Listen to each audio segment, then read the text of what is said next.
12 dreams for the Red Queen under crown of stone. 8 voracious beasts born from 8 restless nights. 4 nails piercing the flesh of the sinner. 1 prayer for the summoned, called by this song. 'Tis perhaps the countdown to oblivion for the once proud city of London. 'Tis perchance her inhabitants' last dance alone to face death and pestilence. Confronted by the eerie and unknown, mortals became desperate for answers. A flock's flight makes for an omen, the falling of a star a dire presage. Turning to priests for interpretation when there was no reason to be found. When religion failed, men turned to science. I saw them build such vain cities, crafting machines made for endless war. New questions flourished as old answers withered. What is darkness but lurking sun? What is wall but enslaved stone? What is glass but tortured sand? What is song but a call to arms? What is hate but jilted love? What is life but death pending?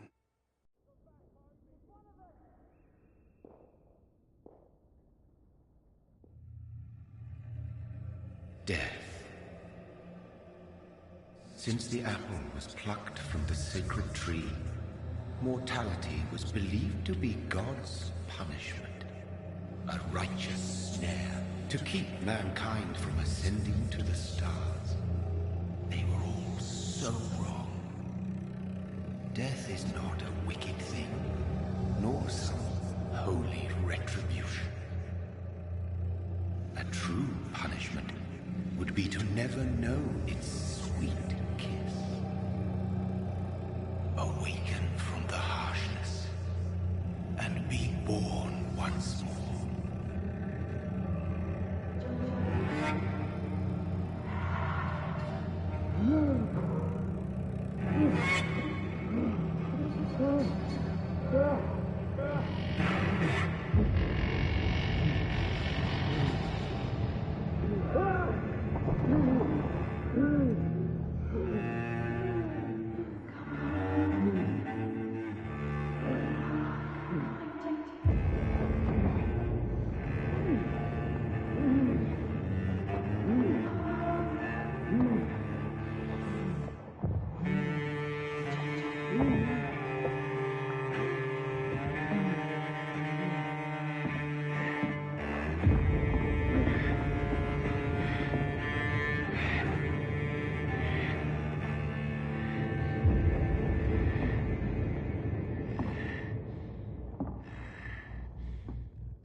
So thirsty.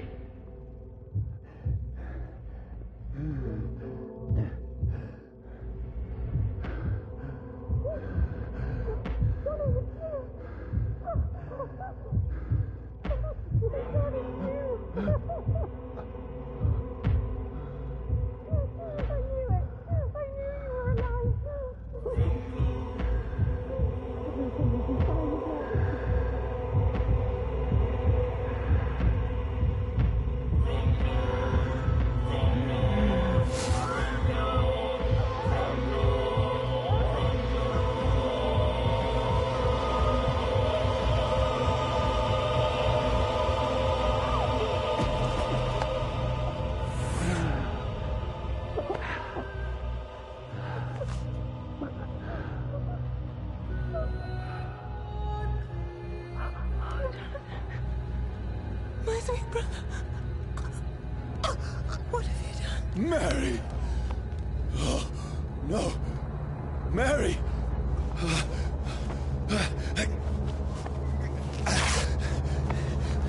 Hold on! Please, hold on!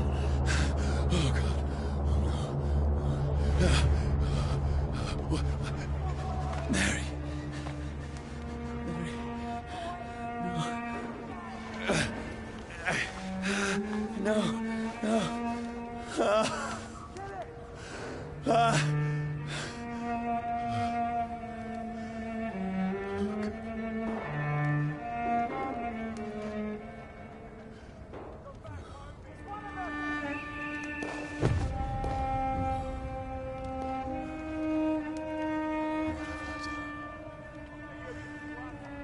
This horror.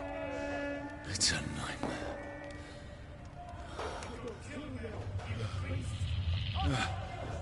No!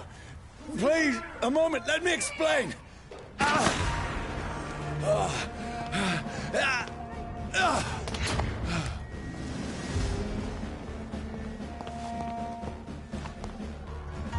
These patrols are after me. Hey, human! Kill it! No! No! Don't shoot! This is a nightmare. I need to get out of here.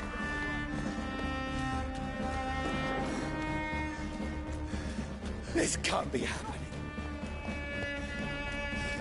Over there! No, please, stop! I mean you no harm.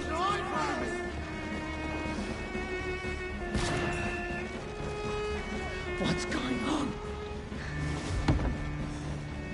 Oh, Mary. What have I done? What's all this about? Has it fled? Shit, where'd it go? Now, I can defend myself. Kill the thing! Over there! Fuck! Who are you? Stay back! Sorry, but you left me no choice.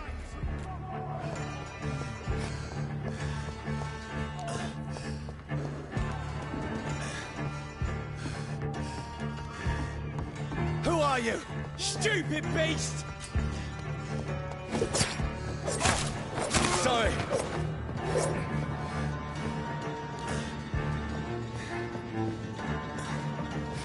Crush the leech, boys! No, please, stop!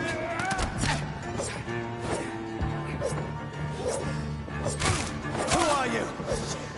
You'll pay for that! What do you want?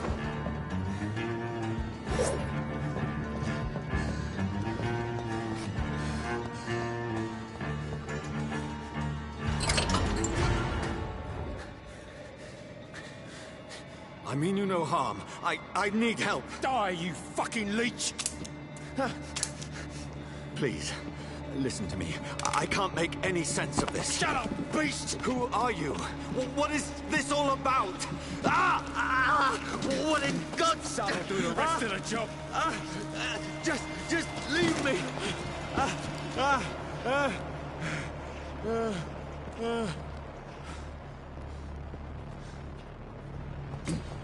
The sun. It feels like it's burning me to the bone. I need to find somewhere to hide. Over there! Right now! Let me go! I need to find shelter.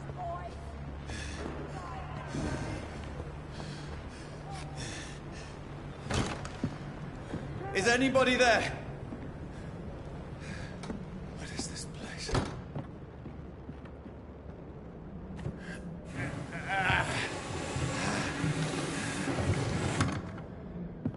The place seems abandoned. I should be safe enough here.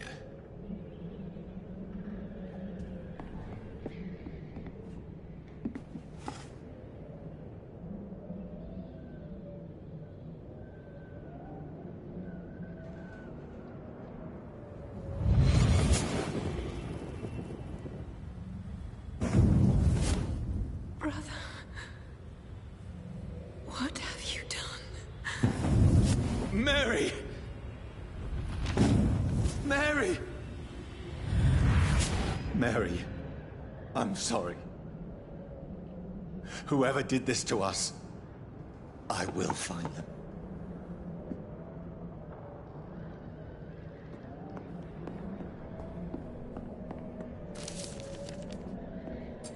I can almost feel the sun's rays like a physical weight pressing against the wood.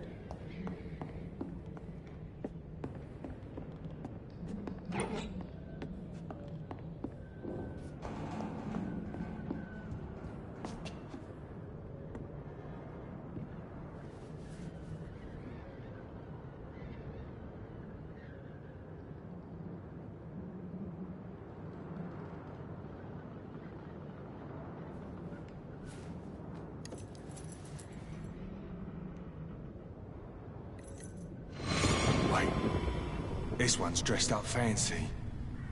Let's run through his pockets. Picking the dead's pockets? Are you serious? I've still a rent to pay. He's got no more responsibilities. What's this? Gold watch. Beautiful it is. We fancy it and share the takings. I suppose we are undertakers. Now, give him an Eve.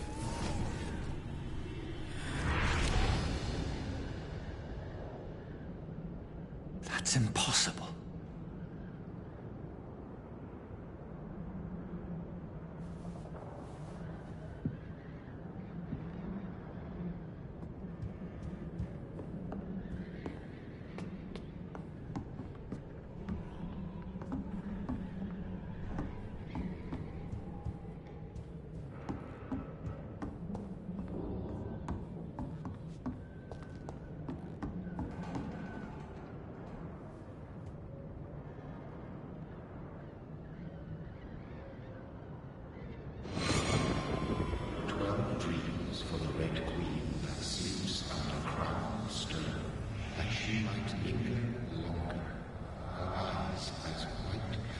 Who goes there?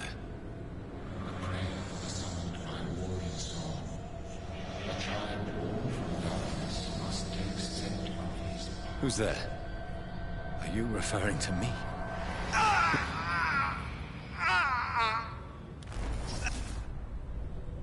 No!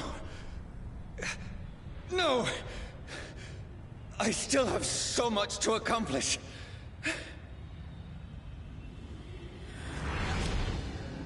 I still have so much left that needs doing.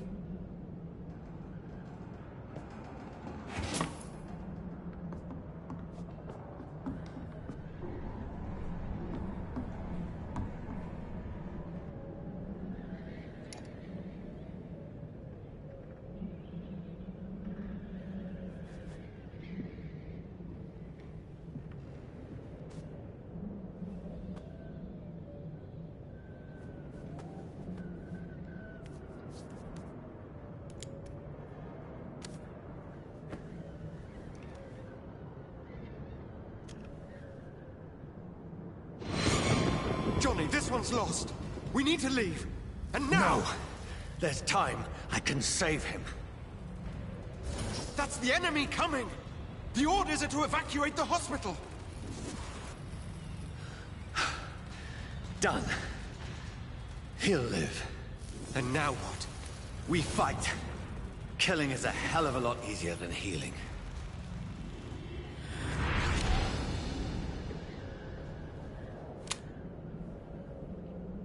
No, it never got easy.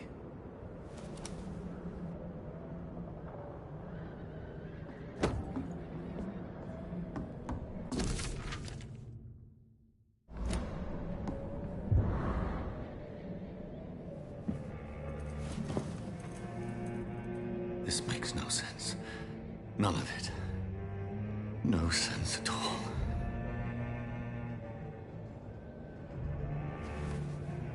It's a nightmare. That's it.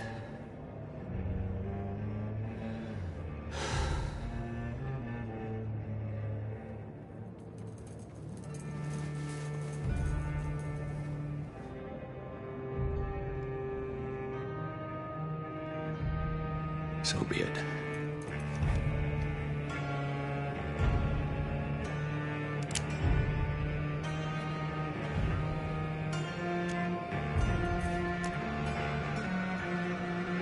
Rational thinking only.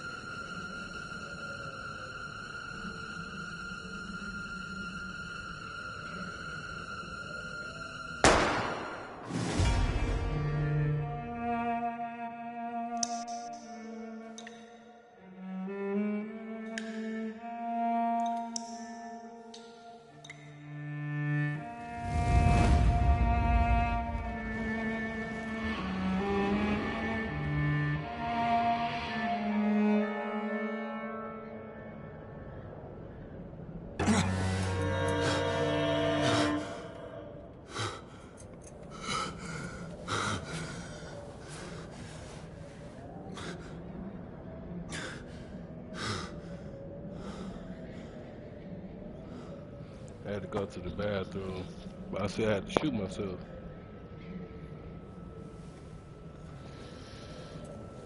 Yeah, nigga, you alive. That's your blood. This is absolute madness. I've lost touch with the real. Madness it is. As mad as the moon. Obtains blinding sunlight into a glowing reflection.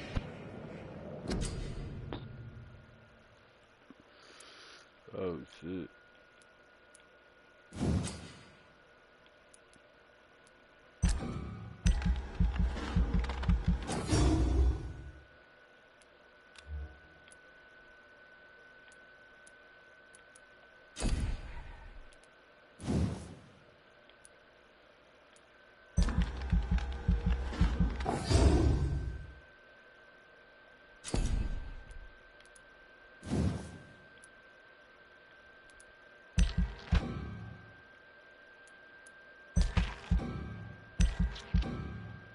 I ain't got enough. Damn.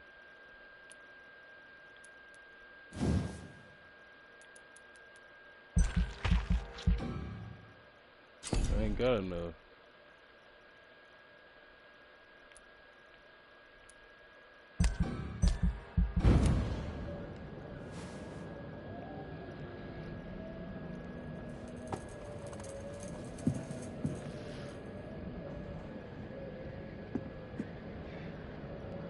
Voice in my I'm a head. straight vampire.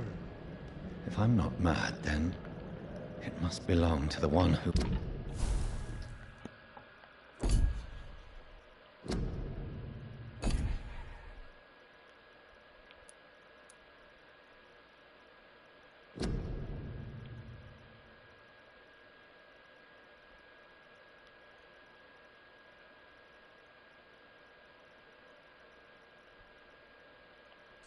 made me what I am.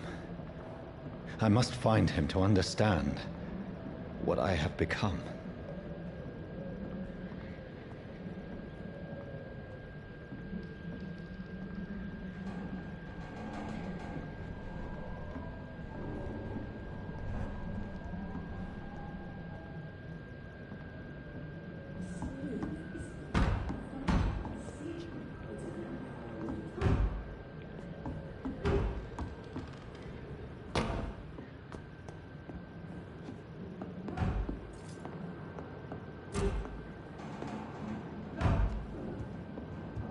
What's that noise? It's closed. These people want me dead. I need to leave now.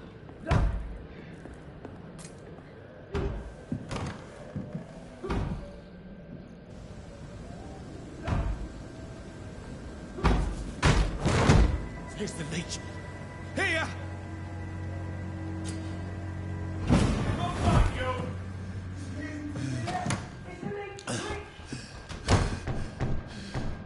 My head's spinning. Oi! Come out, you coward! It's locked, all right. Clever fucking beasts!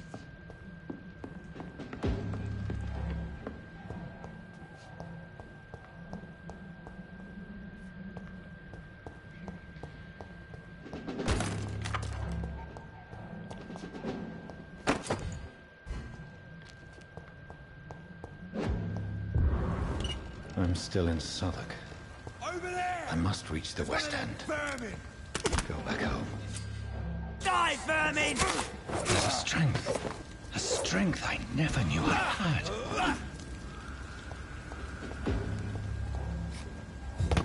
Look at it! Vicious bugger!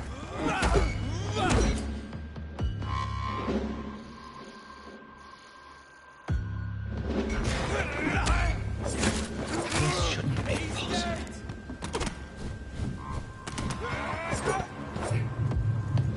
Every sinew, every fiber of my being is afire. I feel like a child learning the limits of my body.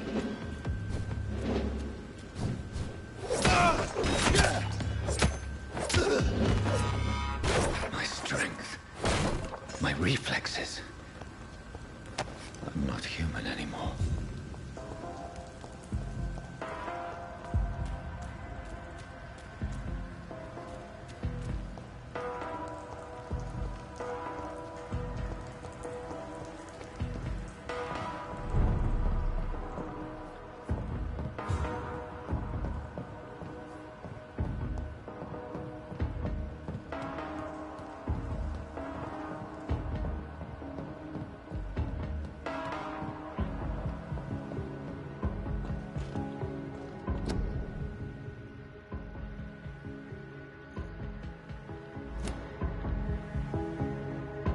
My poor sister.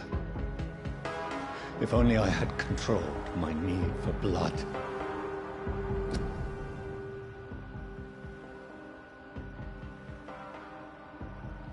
Mary, someone will pay for what happened to you. For what happened to us.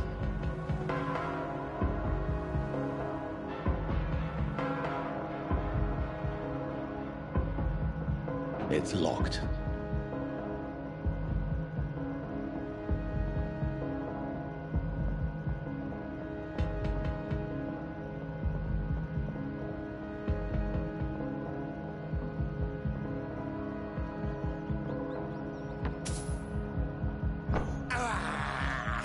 This is despicable.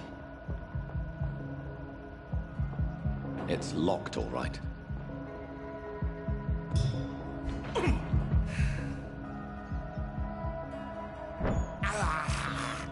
I have this thirst for blood.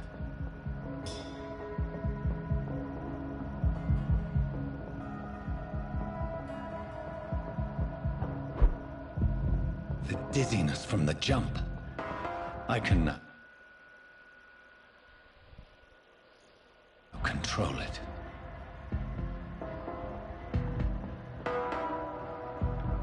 I cannot enter. It's locked.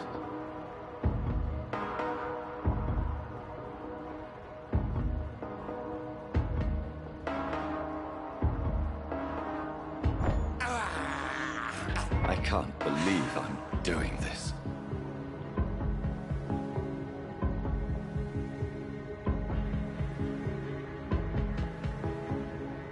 What will London have to say to me? I've so many questions unanswered.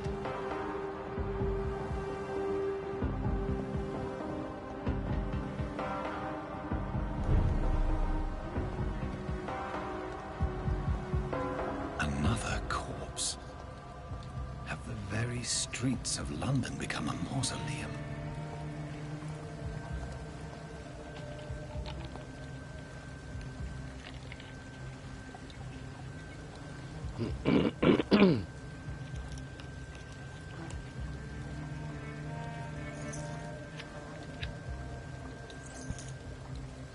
The man has been drained of all blood, but I can still smell the scent of it.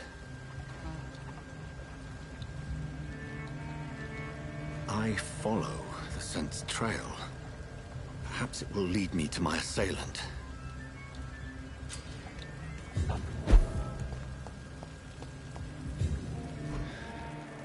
Fresh blood.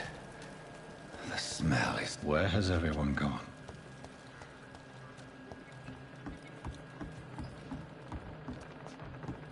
According to the blood patterns, that's where the victim was attacked. So that must be the killer's trail.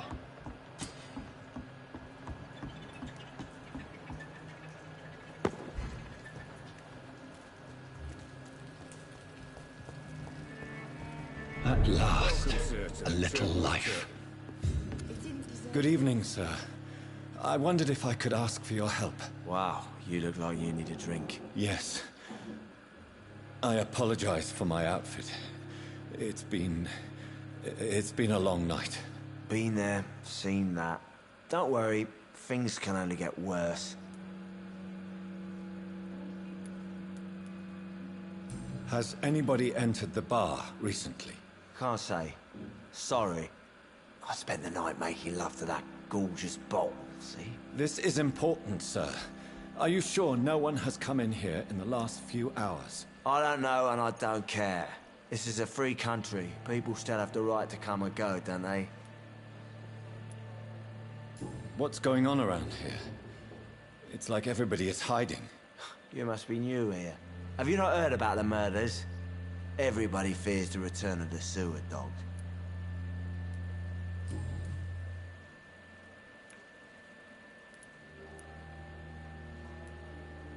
What's going on around here?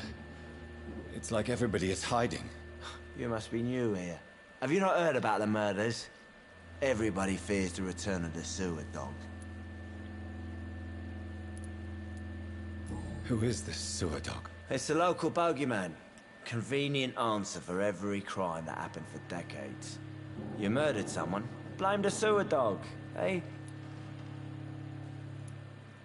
You make it sound like it's a fairy tale. People will always believe in monsters. It's easier than accepting their own darkness. We can all be monsters.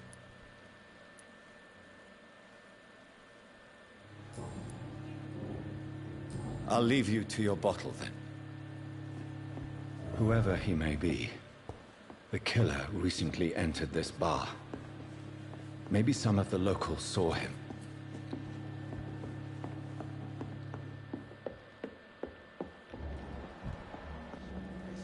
This is no place for you.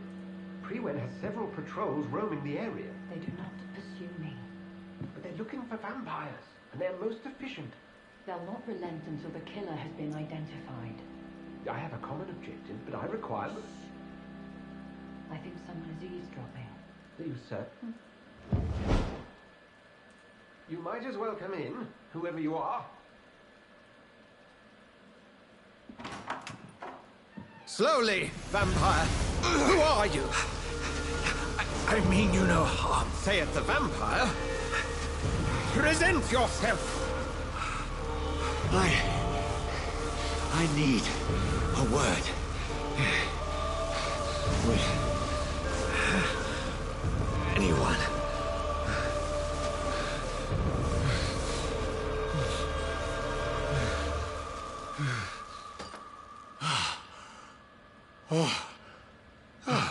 Well, that's something I can do for you.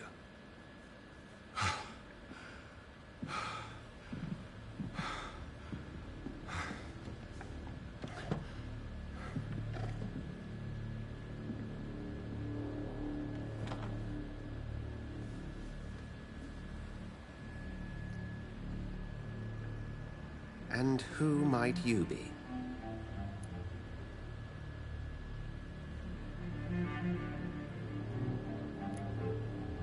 I'm not sure that I know anymore. Might I at least learn the reason of your presence? That's none of your concern. Sir, you have entered my room in the middle of the night, pale as a corpse and shaking like a tree. So please, indulge me. Someone is molesting people. In fact, killing them. Biting them. The calling card of a vampire. Like you.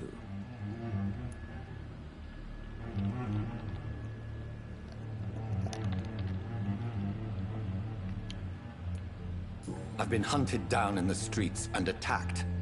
I'm a victim here, too. I believe you. Then if you are not a vampire, who or what are you? Dr. Edgar Swansea of the Brotherhood of St. Paul. I'm performing an independent investigation here in an attempt to understand precisely what is going on.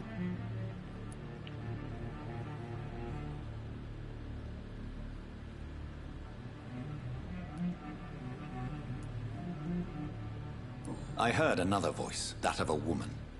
Who were you talking to? Ridiculous. I've no idea what you're talking about.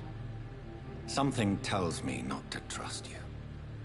Then the feeling is mutual.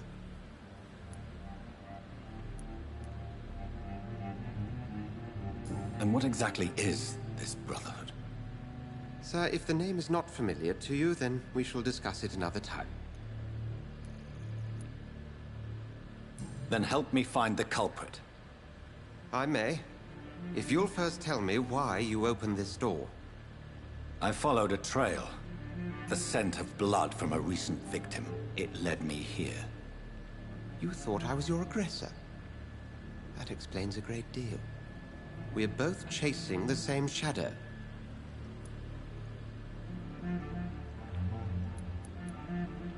Perhaps. This is all new to me. I'm not even certain what I'm looking for. You should let me handle this affair. You've no idea what you're up against. No. I will find the monster.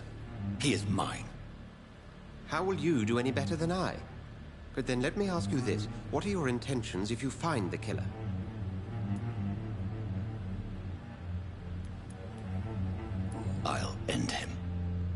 Then I can only wish you good hunting. And pray we shall meet again.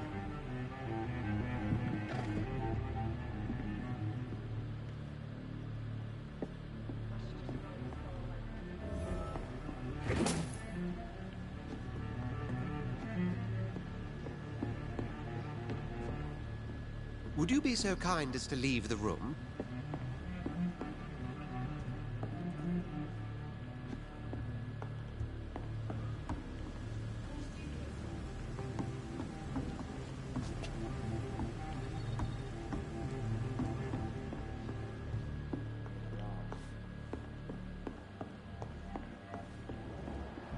It's locked, all right. I didn't deserve this.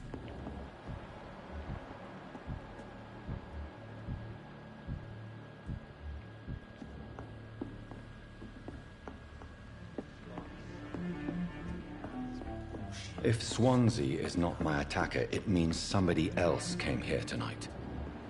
Someone must know something. I think I'm losing my mind. I should just run as far Oh, away. God, sir. You look like Jonah's whale just spat you out of hell. Can I get you a drink? No, thank you. I'm not thirsty. Well, grab a chair and get some rest. This is going to be another long night.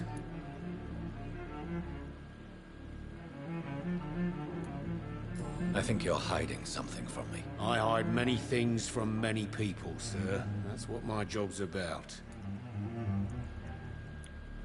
I think you're hiding something from me. I hide many things from many people, sir. That's what my job's about. Goodbye, Mr. Watts.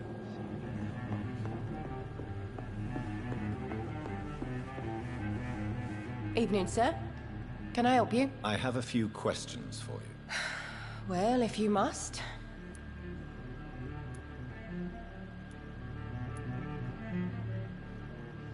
What's going on around here? Where is everyone? Too many dead, sir. First the epidemic, and now all these terrible murders. The murders. What can you say about them? Bodies found in the streets every morning. Drained of blood. It's just horrible. Some say the sewer dog is back. The sewer dog? What's that? No one knows. People have always disappeared around these parts. The ancients say it's the sewer dog coming out to feed. But now he's killing in the streets. What have you heard about the epidemic? There's a Spanish flu. Yeah. Killed so many last summer. Thought we'd seen the last of it. Dozens dying every week. Are the authorities doing anything? Nothing. There are so many quarantine zones in London now. It's gotten really hard to travel across town.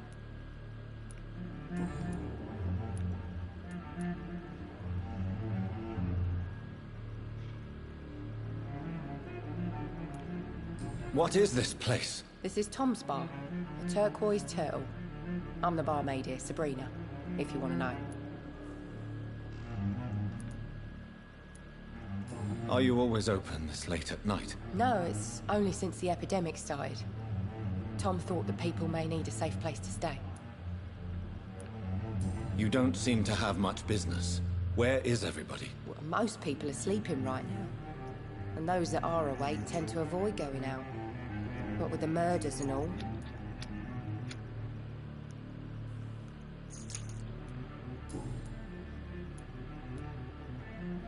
I just want to talk. I didn't mean to scare you. I'm not afraid, sir. It's just I've other customers to take care of. I only see one customer. Oh. Well, yeah, of course. I mean, I best check on them. I spoke to Dr. Swansea. He's not the man I'm looking for. Now, I want the truth. The truth? What do you mean? I suspect that someone else was here tonight. And I don't think Tom wants to tell me about it. I'm just the barmaid here, okay? If Tom says you're the only visitor we had, then you're the only visitor we had. I can feel your fear, madam. Please, tell me what's going on. It's Will. William Bishop. He came in here earlier tonight and he... Well, I thought he was going to clock someone.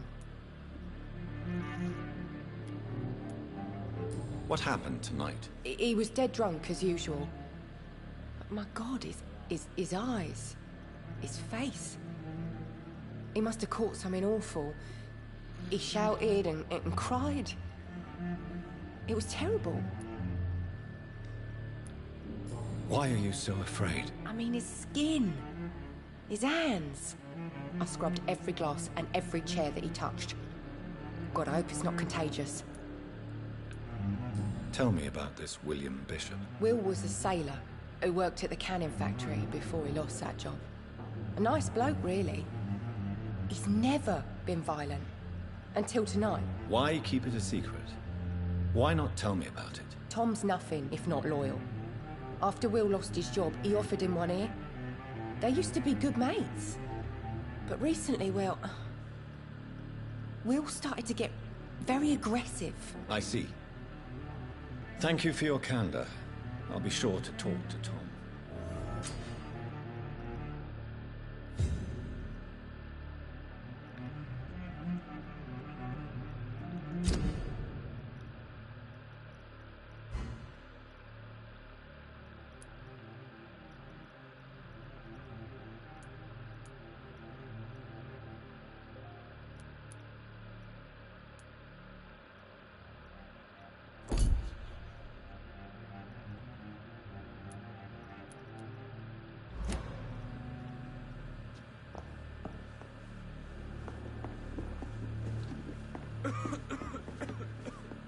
Welcome back. Did you find what you were after? I can't say I have. Are you sure no one else came into your bar before I arrived? Hey, I told you, you were the only other stranger I've had. Tom, talk to me about the visit from your old friend, William. Yes, Will came by tonight, but he's not my friend anymore. Why lie to me if he is not your friend? I didn't lie. I said you were my only unannounced customer, and that's the truth. Who is he? William. Just an old sailor who loves his gin too much. He worked for years at the canning factory before it closed.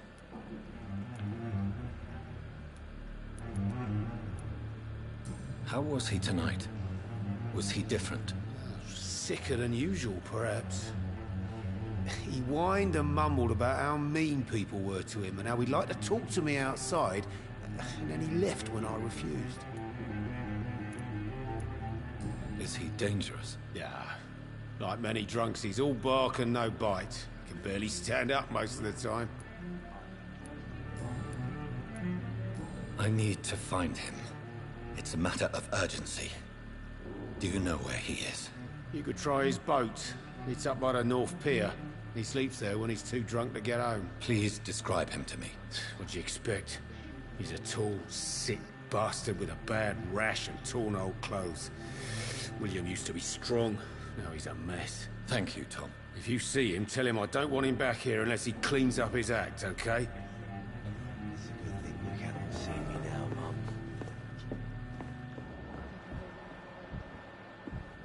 I should just run as far away from this place as I can.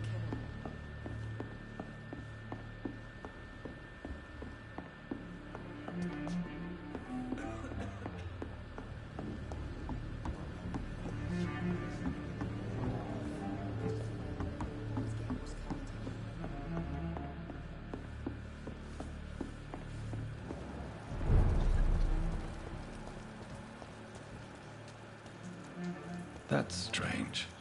The trail is very erratic, as if the killer was drunk or hesitant.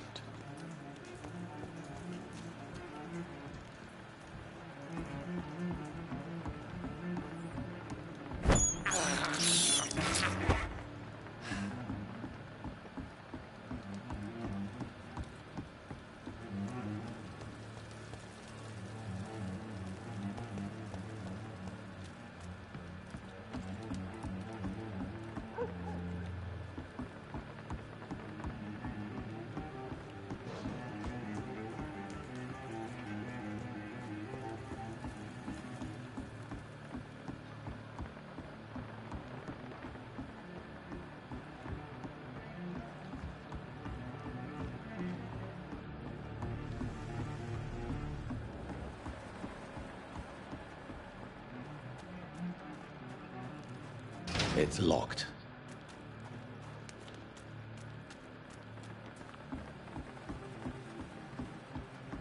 I cannot enter.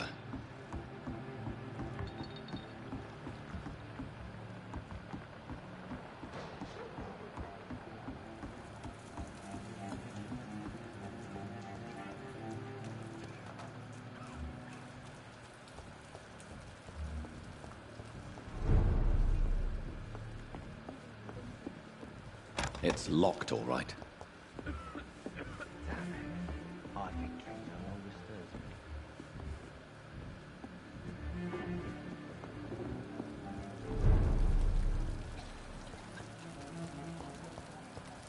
I will get to the bottom of this intrigue.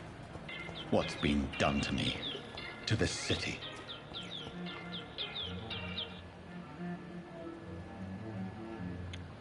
What's up?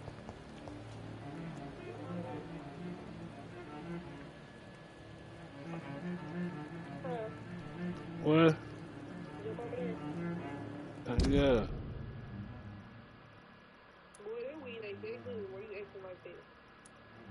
Okay.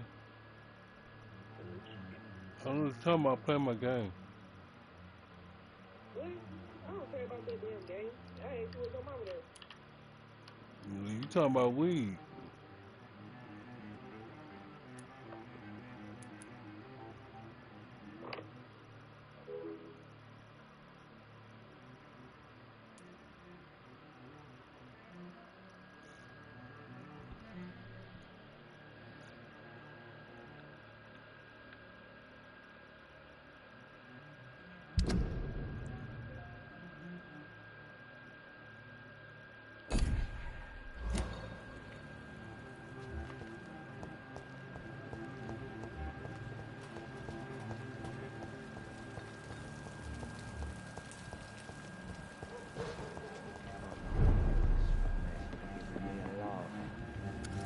Hello, sir. May I disturb you again? And you're still ugly as sin.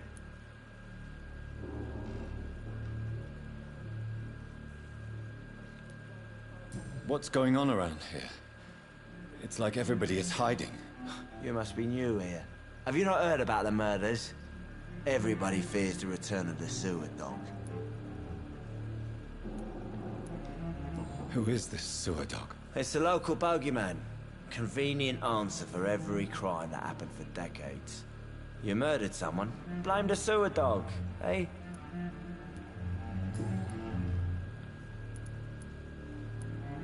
Has anybody entered the bar recently? Can't say. Sorry. I spent the night making love to that gorgeous air.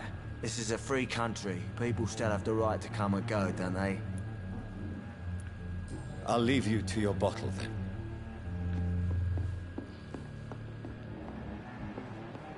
I hope I live long enough to see them wet boot boys get what's coming to them.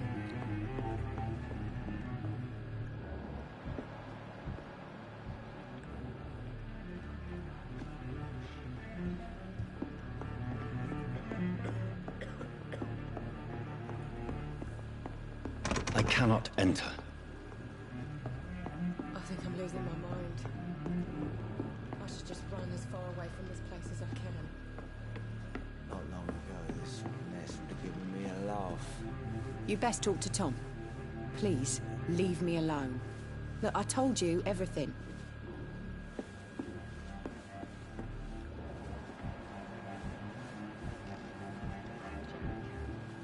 He didn't deserve this.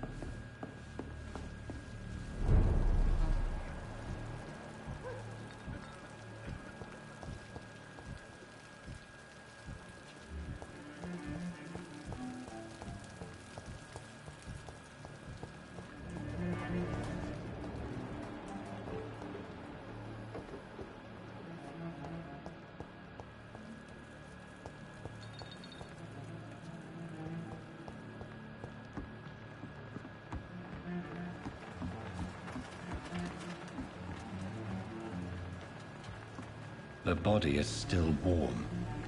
This man has just been drained of blood.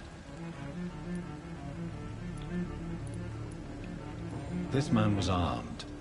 He tried to defend himself. What's this? Some sort of note. This corpse has been dried of its blood, just like the previous victim. This man was armed. He tried to defend himself. Blood and empty gin bottles. This bishop fellow is something of a heavy drinker. There are blood splats on the other side of the canal. I must reach that barge.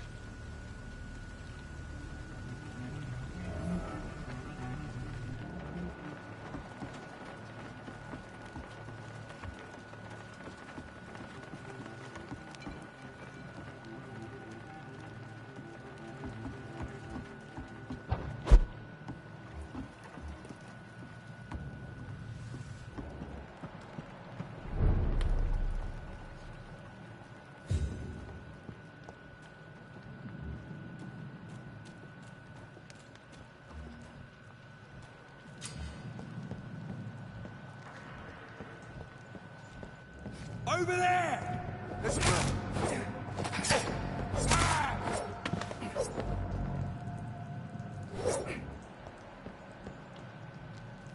Ammunition crate. Good. I may need a lot of bullets. I feel like I'm back on the front line again. Nothing here. Let's head back to a warm fire. Shut that foolish mouth. You ever know McCullum to be wrong about anything? Right. No time I can remember. This one's mine!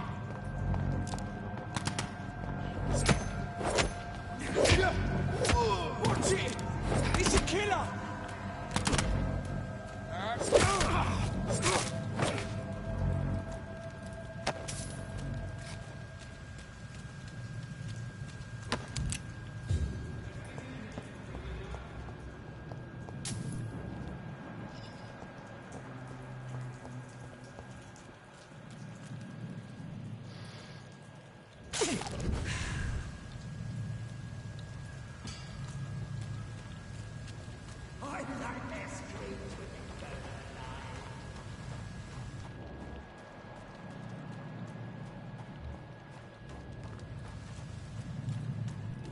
See them fancy... Need one of them! He's dead!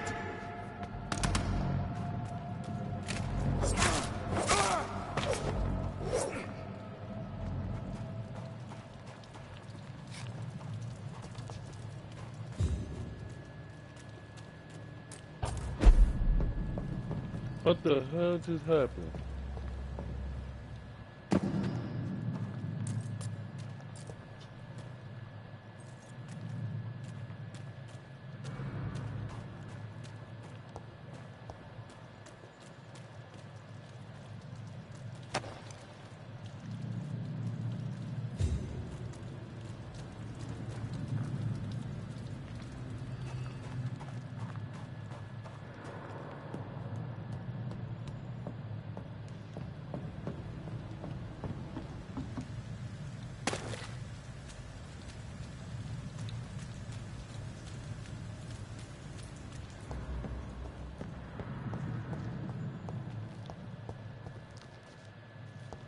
I'm telling you, I don't know what the fuck. I'm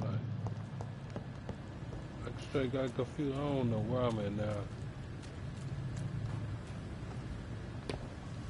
I'm back where I started.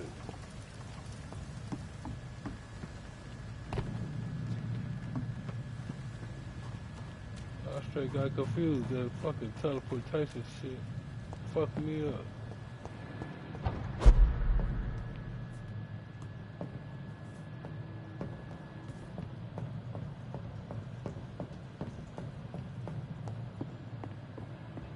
Safer places to be than here. Go back home, idiots!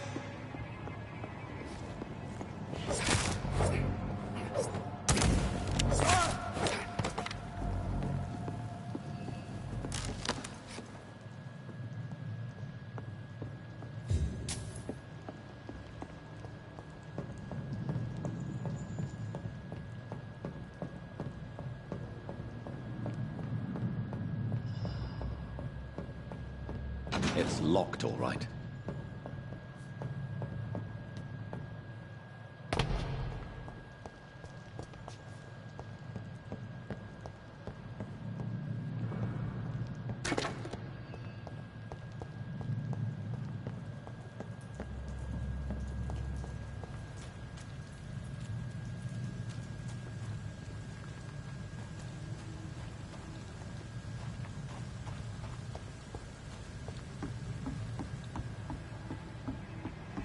Best be moving on.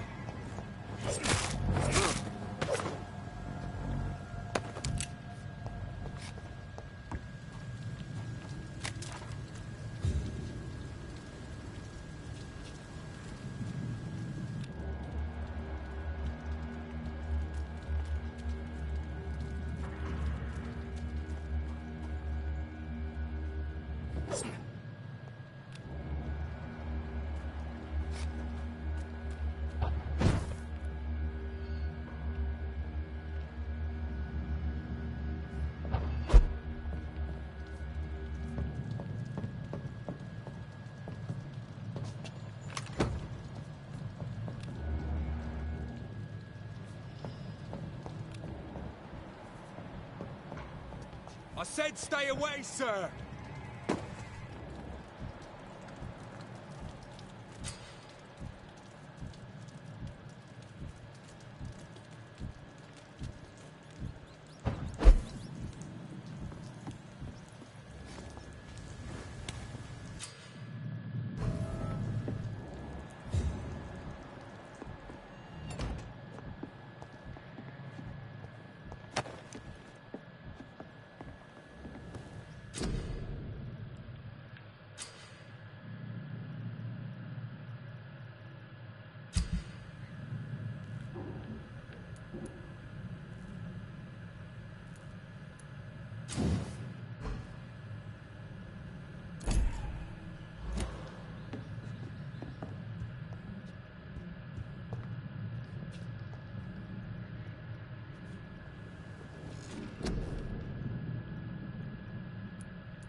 Enough.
Fresh blood.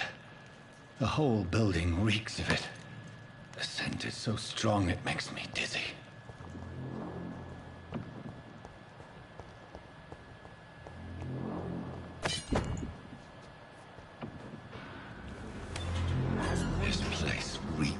bloodshed. I had a drink outside tonight already and it did not quench my thirst. I must have more.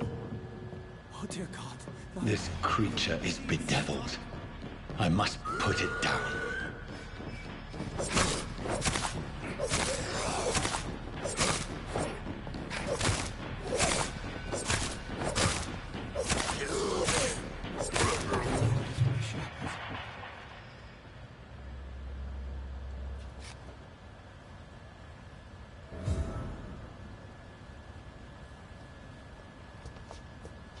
William, please. Stop. William was an honorable man. I could have saved him. Mr. Hampton, are you in there? I knew him well, another lost soul, a kindred spirit. Sir, listen to the sound of my voice. I'm a doctor. You're suffering from shock. I must return to my flock. They'll stray without me.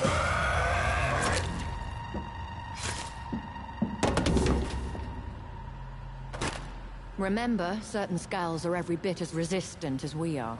Who are you? What do you mean by Scal? You truly are a newborn. I should have realized. Wait. You are the woman from the bar. Are you... like me?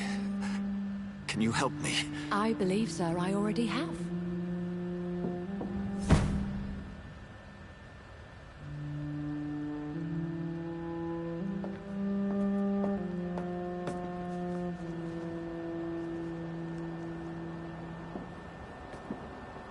By George and the Saints, you've solved the mystery of these terrible murders. Patience, good fellows, I've come to offer help. Just give me a moment to secure my boat. We can leave this awful place. William was not the evil man they claimed. He was just taken by the thirst. He needed his drink. This man requires medical attention. We'll see he gets to the nearest hospital. No, please, I must tend to my fold. My flock needs me. Yes, sir. Go with the good Dr. Swansea. He's resourceful, and I'm sure he'll take good care of you. You'd best come as well. The sun is soon to rise, and you'll need a place to rest. I just need a moment. If I can learn something about what has happened to William, I'll be a step closer to understanding what happened to me.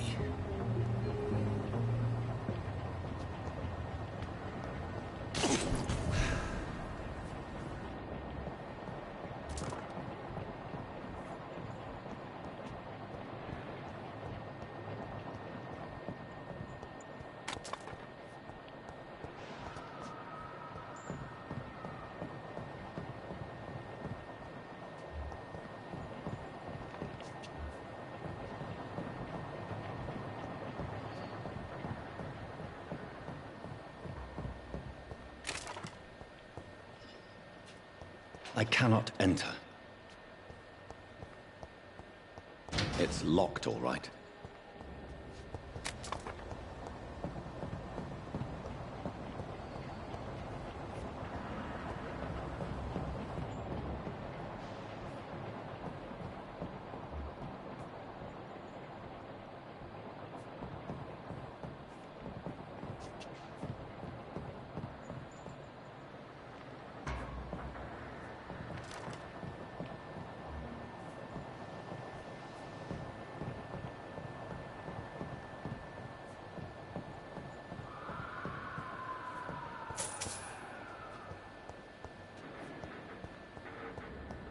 I cannot enter.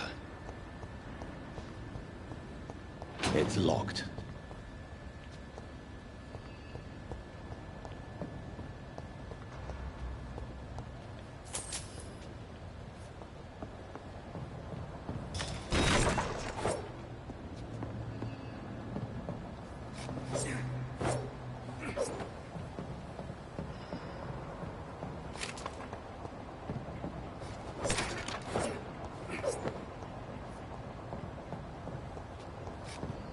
This poor creature can't be my maker.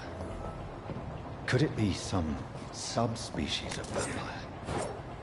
I must find a place to analyze the blood.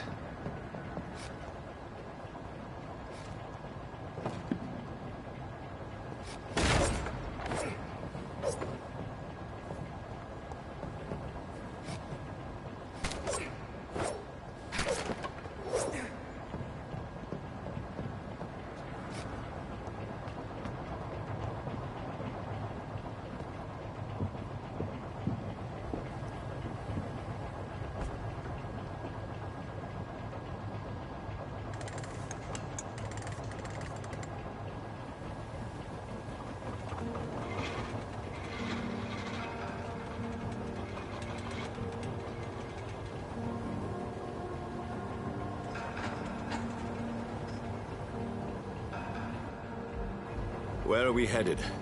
We're on our way to the Pembroke Hospital. It's just across the canal. They'll have a bed for poor Mr. Hampton. William was... What manner of creature was he? Predator, prey, villain, and victim. Who can say? The important thing is that he's been stopped. Duly noted. And the woman? What... who is she? What woman? Oh, don't play me for a fool.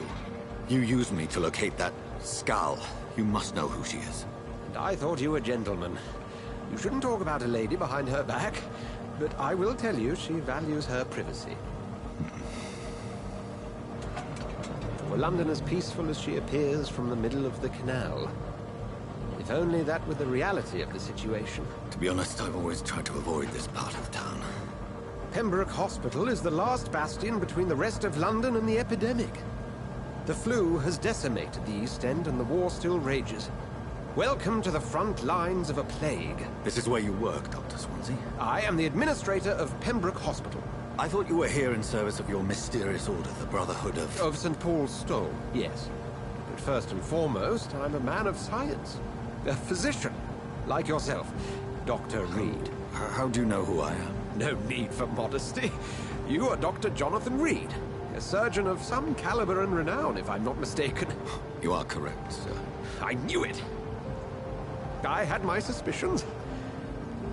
But when you took the blood sample from the corpse of poor William, I was certain. Dr. Reed. Marvelous. Have we met? I attended 3 of your seminars before the war. I have the utmost admiration for your research. And what a turn of fate. England's most esteemed blood specialist returns to London a vampire. That word, again, from a so-called man of science. I understand. Traditionally, the role of science is to refute myth, but when myth walks among us, the Brotherhood of St. Paul has dedicated its purpose to their study. There's so much for you to learn. Of that, you are right. Well, then let me be blunt. Join my staff at Pembroke Hospital. As a physician. I suspect you'll not find a better post of employment to contemplate your predicament. This is sudden. I was returning home to see my sickly mother. But alas, that was before contracting this... affliction.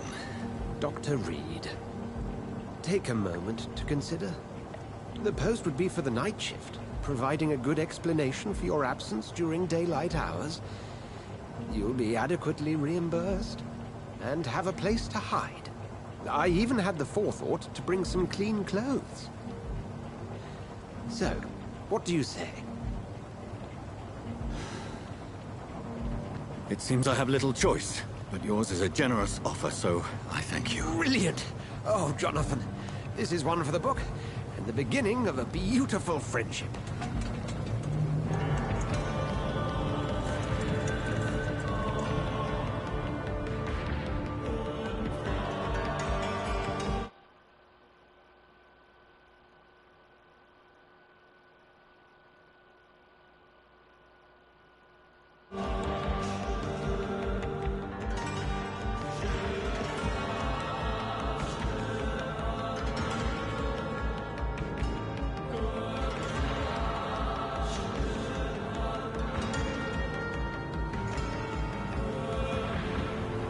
Dr. Swansea, thank goodness. I was beginning to be concerned. Worry no more, Nurse Crane, for I bring good news. Oh, Doctor, what a night. We lost 2 more patients. Nurse Scow said she couldn't take it anymore and resigned. Yes, well, I'll make a new rota in the morning. In the meantime, find a... good bed for Mr. Hampton. Be sure to pay attention to his needs. Of course, Doctor. Oh, and Dorothy? Yes, Doctor? Dr. Reed here has just returned from the front. He served King Country and will be joining us here at Pembroke. We're very lucky to have gained a surgeon of his talent, and one so experienced in blood transfusions. That is good news indeed, Doctor. Oh, yes.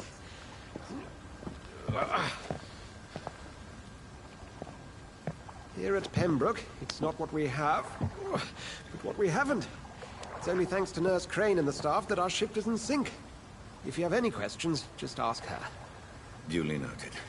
Thank you. Your assistance is required, Dr. Swansea, immediately. Welcome aboard, Jonathan. We'll catch up after my rounds. I'm coming, Nurse Crane. I'm coming.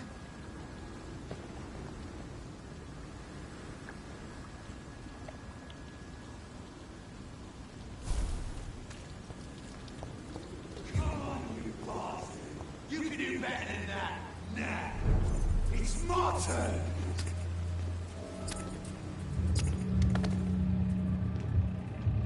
Rotten or pristine, each heart contains the seed of life. Drink at this river, try it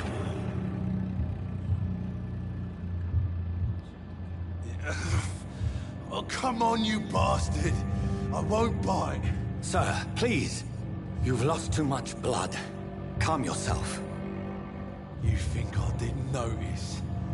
Stop your staring and get me to an hospital, you arse!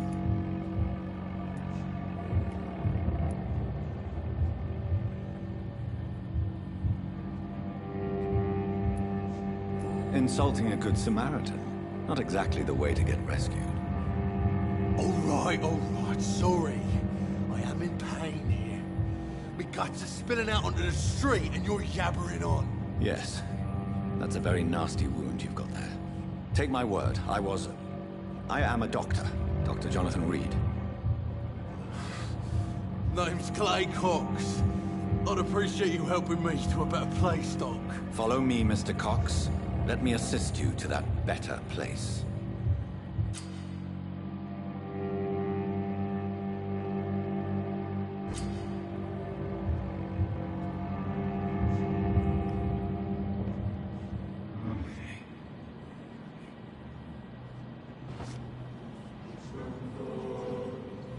Bring this fading light into the shadows. Dance with him the dance of life and death.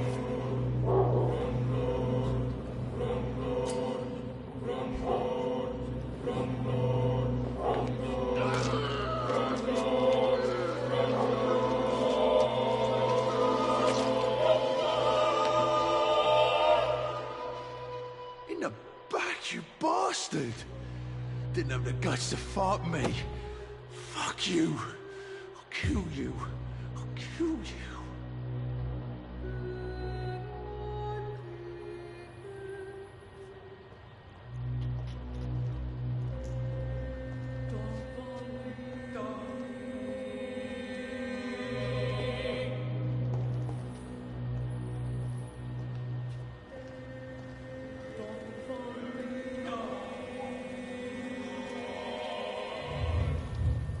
Taste a life, to embrace its most intimate secrets. Such a burden, such a divine sin.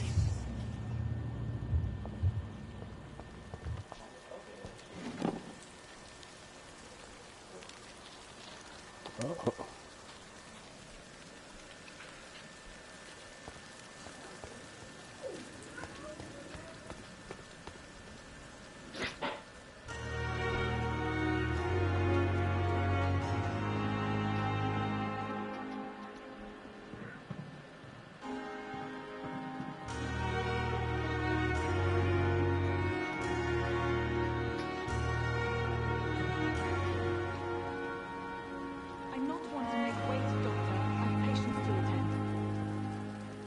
Doctor, where have you been?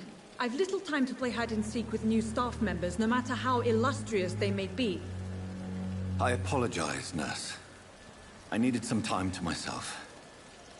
This has been the longest and strangest night of my life. You delivered poor Mr. Hampton from a terrible fate. The means to that end should be of little concern, Doctor. Thank you, nurse. What can I do for you? Dr. Swansea insisted we provide you a quiet office. You'll find it on the second floor with your name on the door. Thank you. Nurse Crane, isn't it? Yes, Dorothy Crane. Welcome to Pembroke Hospital, Dr. Reed. Your office has been prepared.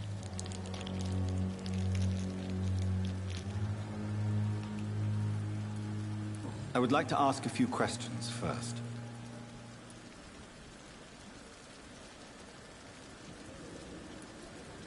And Mr. Hampton, the patient we brought in. How does he fare? I gave him a sedative to help him sleep. Poor thing was in quite a state of shock.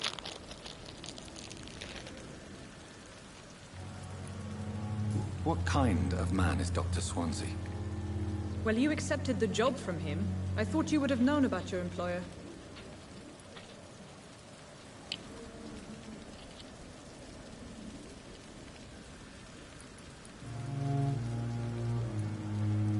Apologies, I've only just met him the once. This is sudden. I've only just returned to England.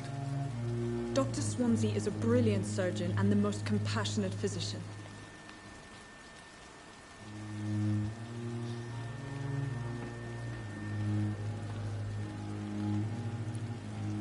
It's right to assume Dr. Swansea knows far more about me than I do about him. You'll get to know him soon enough, and better than me. The administrator has better things to do than mix with us.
What kind of man is Dr. Swansea? Well, you accepted the job from him. I thought you would have known about your employer.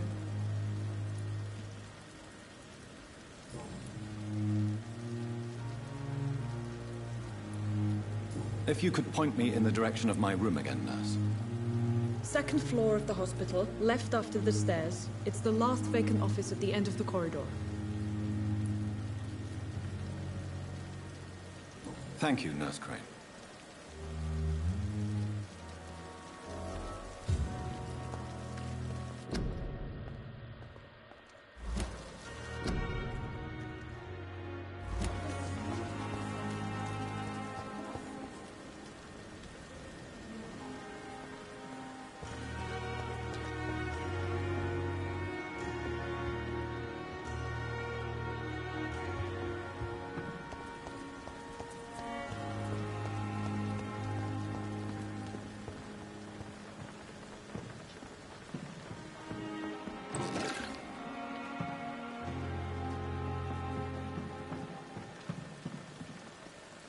Good evening, sir.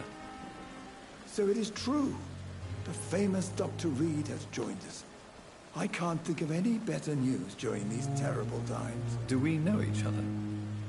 Actually, yes. We met once before, at the Rockefeller University in New York. Dr. Tippett, yes, I remember. I was assisting Professor Carell in his research about coronary bypasses. He had nothing but praise for you. He was also very confident about your future. And look at you now. Eminent surgeon and blood transfusion specialist.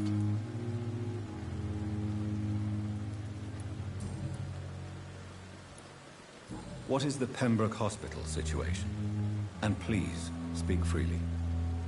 This hospital is not exactly the best of London. I'm sure you are used to working in a better environment. It's more than enough. In any case, the personnel of a hospital are much more important to me than the building. Don't be misled by appearances, Dr. Reed. This hospital does not lack talented people. It just lacks hope. What can you tell me about the staff in the hospital? Some are really good, and others are not so good. But during this troubled period, there is no time for slander. I prefer to focus on the positive character traits. Tell me more about cherished people, then. Nurse Brannigan is a pearl. She is the most helpful and dedicated nurse I've ever worked with. A clever and cheerful woman. You really seem to admire her skills. I'll go even further. If she was a man, she would be a damn fine practitioner. Any opinion about the management? I don't always agree with Dr. Swansea's reserve, but I must admit he does all he can to keep this facility running during this crisis. Ah, yes, the burden of command. I was fed up with this concept while serving as a medical officer. Don't get me wrong. Swansea's a good administrator. I just wish he would get out of his office now and again.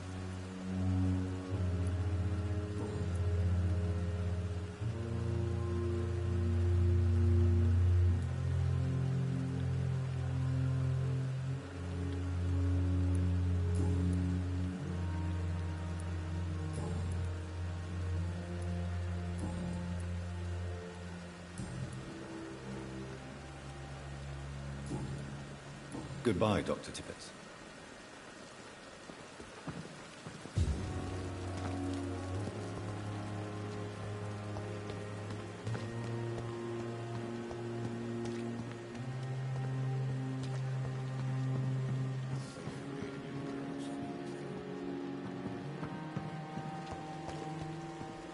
Dr. Swansea is right. This place seems perfect to conduct my research. Good evening, nurse. Good evening, Doctor. I don't think we've been introduced yet. My name is Pippa Hawkins. And I'm Dr. Jonathan Reed. Dr. Swansea has recently offered me a position in this hospital. Well, it's a euphemism that your help will be appreciated, Doctor.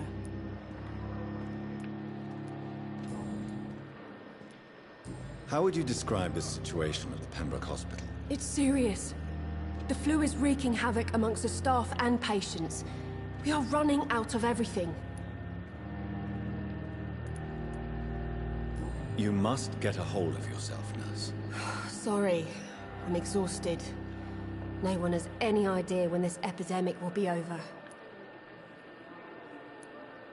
Nurse Hawkins, the Spanish flu won't last forever. Even the Black Plague didn't kill everyone. I wish I could believe you. But what if this epidemic was worse? What if in the end, nobody was spared?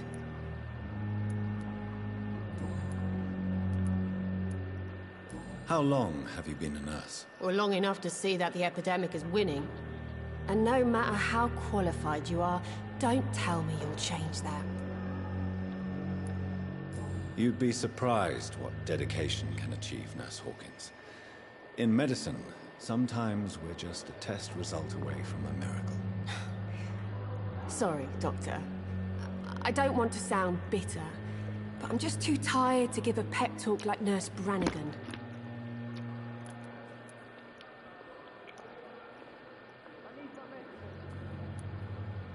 How is the Pembroke staff coping with the epidemic? Not well. Milton, the ambulance driver, is even more grumpy than usual, especially concerning doctors. Why is Milton grumpy on a daily basis? Is it just an act? Milton's not the kind of man who's bothered about a bad reputation, whether he deserved it or not. Why does Milton dislike doctors? I don't know. Just ask him. But be warned, Milton is not the chatty type.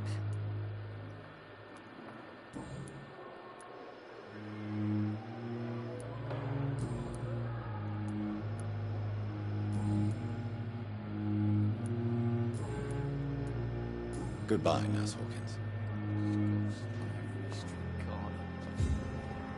Daily routine.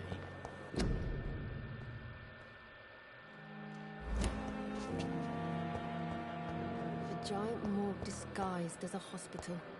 That's Pembroke nowadays. Good evening, sir. Can I help you? Unless you're here to fix my face. No. I don't think you can help me. I'm Dr. Reed. I've recently taken the position of head surgeon here. War injuries, am I right? You guessed right, Doctor. German shell took my pretty little mug right off. But they still call me Thomas Elwood.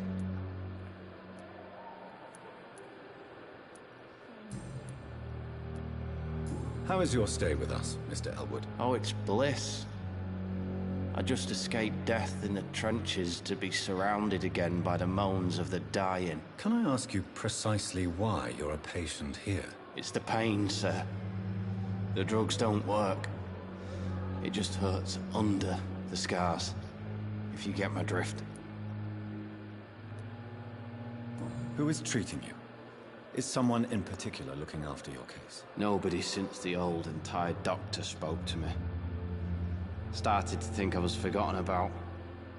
Wouldn't blame you. You don't seem worried by that. My face hurts so much more when I smile or cry. I've learned it's easier not to speak. But be assured I'm smiling inside. Can I do anything for your pain? Nurses gave me a bunch of pills. No effect. Told you. It's like the flames are under my skin, burning away.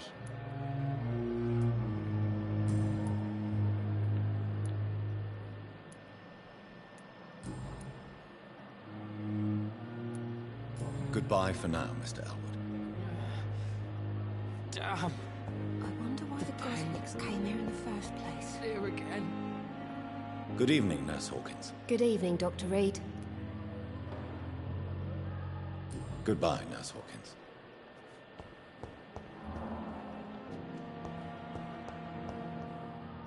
Good evening, Mr. Hampton. How do you feel? Dr. Reed, is it? Oh, Sora, I must apologize for my behavior. What do you mean? I was not myself in the factory. Fear and exhaustion made me say awful things to you, I'm afraid. You remained perfectly nice and polite. A little delirious, perhaps. But who wouldn't be after enduring an abduction? Thank you, Doctor. That's a relief. Now all I need to do is rest and return to my flock.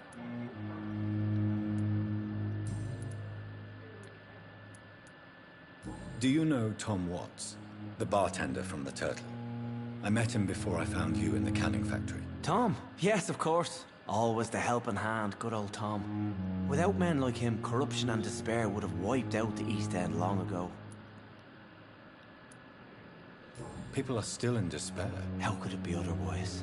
The authorities have left us all to rot in this contagious nightmare. No drugs, no advice, nothing. It's a damn shame. Who should I avoid in this part of town, then? Any particularly evil figures? Not really. Most men and women are just doing their best. And it's not my habit to speak ill of people I know, Doctor. How did you end up in William Bishop's den? I had received alarming news about his recent behavior. I went to his place and he refused to let me go. Why did he abduct you? William was an alcoholic. His addiction suddenly changed to blood. I don't know why. Just like a patient I met here. This Miss Hawcroft. You dared to enter this awful place alone. You're a hero, Mr. Hampton. Or a fool. I'm just a man trying to help his friends, Dr. Reed. William Bishop was a conflicted soul, searching for light.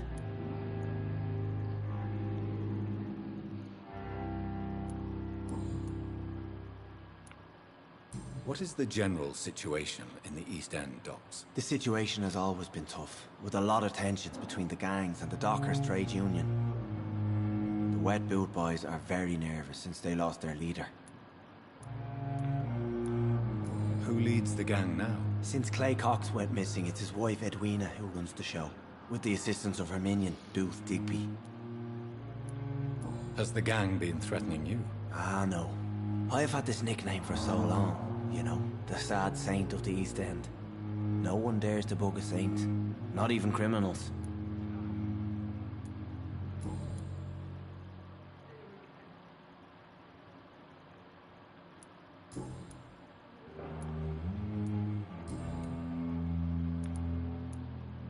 What do you do for a living, Mr. Hampton? I can't help but notice the cross around your neck. I manage a night asylum for the poor and homeless of the docks. And I try to guide the lost and hesitant on the right path to our Lord. Are you a priest, Mr. Hampton? A deacon, maybe? Not at all, Doctor. I'm just a man of faith willing to preach the good word. Why didn't you use your cross against William Bishop? To repel him somehow? That's a very strange question, Doctor. A cross is no magical token, if that's what you were trying to say. Not mine, anyway. Have you made friends since you arrived? Not really, but I recognize Miss Harriet Jones. I knew her when she lived by the docks. That poor woman had such a miserable life. You never came to see her here at Pembroke? Receiving visits when sick can be an important part of the healing process, you know. We're not just bodies. You're preaching to the converted now, Doctor. To be truly honest, I thought she was dead. She left the docks many months ago. How do you feel, Mr. Hampton? Medically speaking, I mean. I feel exhausted. Beyond exhaustion, actually. William drank so much of my blood in his madness. I feel empty. You're in good hands here. Dr. Swansea is well versed in blood transfusion, and I'm sure he'll take the best care of you. Thank you, sir. I believe all I need is rest. And then I can go back to the people who need me.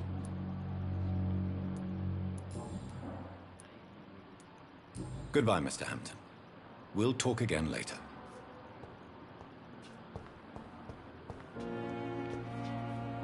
It's locked, all right.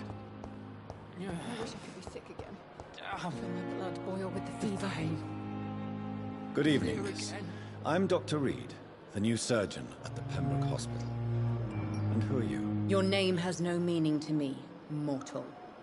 You're nothing but dust blown by the winds of eternity. I beg your pardon? What are you begging for, mortal? My clemency? Well, tonight maybe I'm inclined to mercy. You'll never forget the night you met Thelma Howcroft. You keep calling me mortal. Why is that? And if I'm mortal, what are you? Well, Dr. Reed, if you must know, I'm a vampire.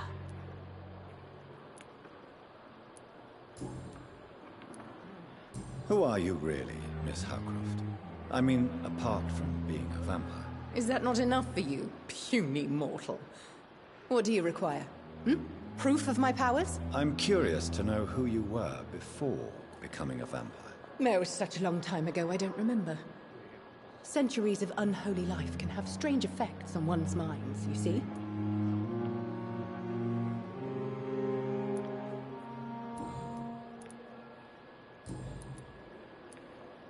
I'm assuming you must be a patient here. Am I right, Miss Howcroft? It's only a cover. To hide from my enemies.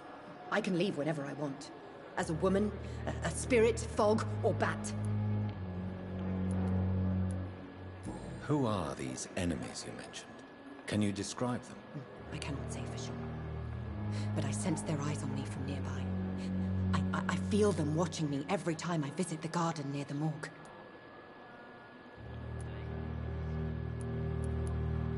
The staff here are not your enemy. They're here to help you, to care for you. I'm not speaking of the doctors in white. I'm speaking of the men and women who hunt me. For I am a vampire. I see. Don't worry. These people will not find you here. I'll personally make sure they leave you alone. Thank you, mortal. But do not interfere with them, for you are no match for those that hunt me.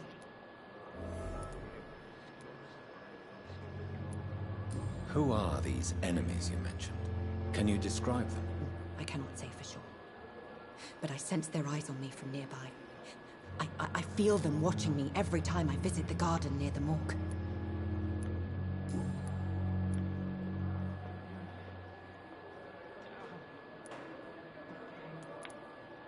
And why do you believe you're a vampire? I don't need to believe anything.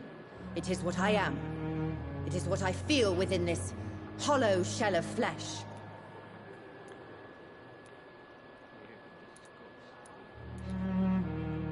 Please, describe to me how you feel. What is it like to be a vampire? I can hear my body crumble from the inside as my flesh cracks and fades. I sense the last pulse of postulant blood within my drying veins. I need new blood. I see. Have you ever heard of Cotard syndrome, Miss Howcroft? Never. It's a mental illness discovered by a French neurologist named Jules Cotard. The affected patients are delusional. They believe that they are putrefying, that they are dead, a ghost or a ghoul, or in your case, a vampire. Delusional, you say? Oh, sad and petty mortal. You can't even begin to understand the concept of immortality. And you think it is I who am delusional.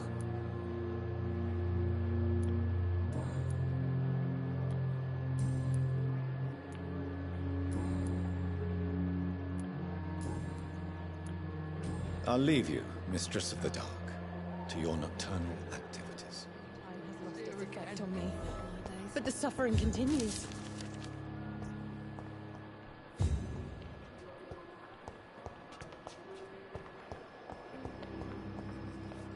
Fear and disgust on every street corner.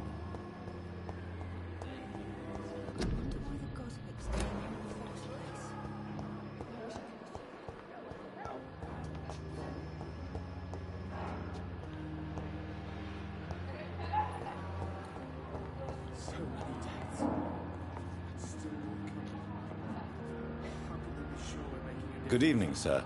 I'm Dr. Reed. I believe we're going to be colleagues. Reed? Yes, I've been informed about your arrival. I'm Waverly Ackroyd. Welcome aboard, I suppose. Does my arrival inconvenience you in some way, Dr. Ackroyd? Let us just say that I don't particularly share Dr. Swans's enthusiasm for hiring you. What we need here are reliable professionals, not overrated dabblers.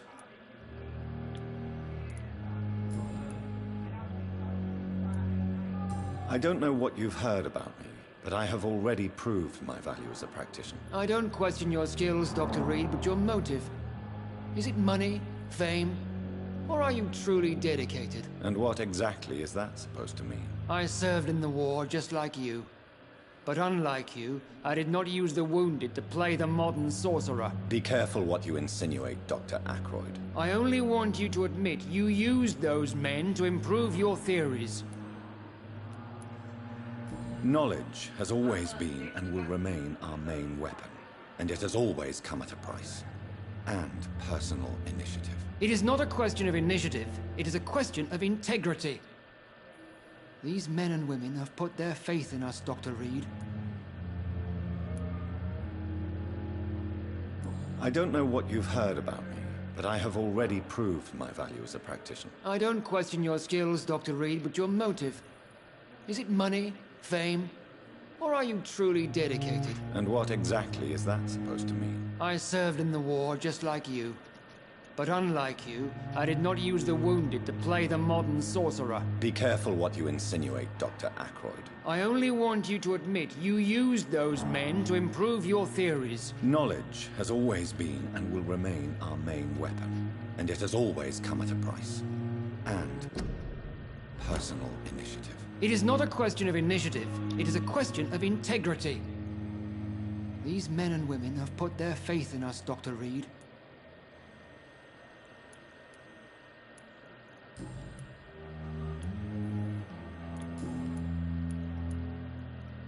Since your tenure in this hospital is longer than mine, perhaps you can tell me more about this place. Let's just say I'm tired of the carelessness around me.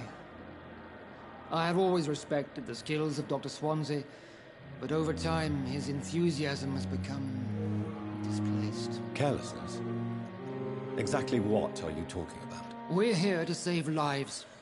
The people who trust us are not volunteering for experimentation. They're here to be healed. I don't intend to run any radical experiments, Doctor. Even if I, as any good practitioner should, express an interest in pushing the boundaries of medical research. Modern medical methods were created through audacity and ego. But there are rules in our line of work, and they're here to protect our patients.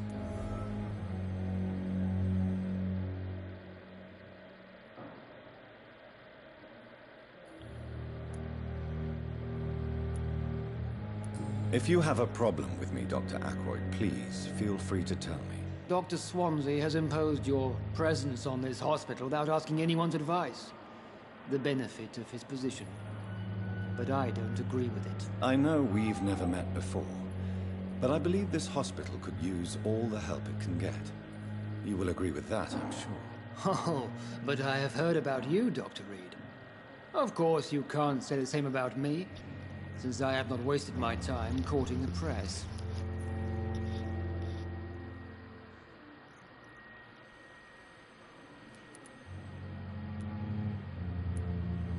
You are going to change your tone with me, my dear colleague, and very quickly. I don't think so.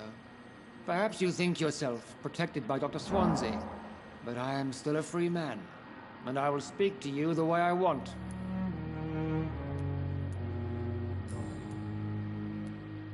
Thank you for your time. We'll talk later.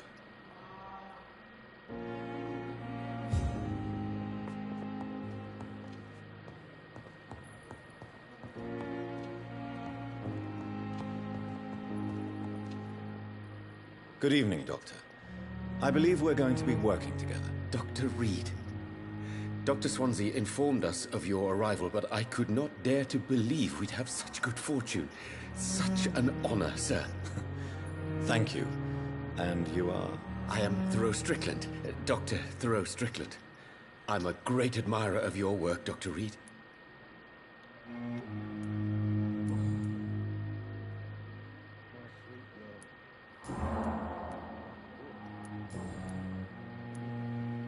What can you tell me about the Pembroke? Well, it has always been an honor to work with Dr. Swansea. But with your arrival, I can't think of a better opportunity to learn about blood transfusion.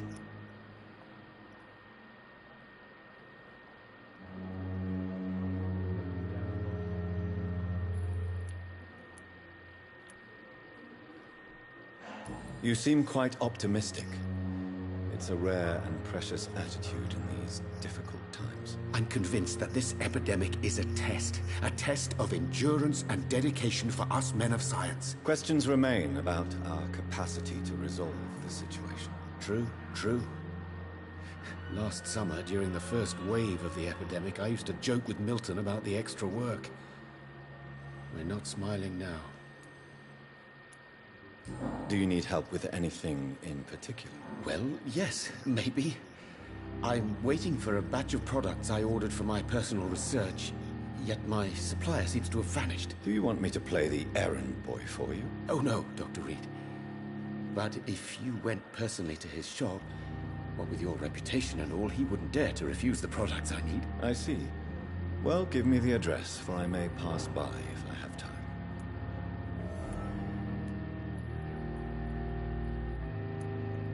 You seem quite optimistic.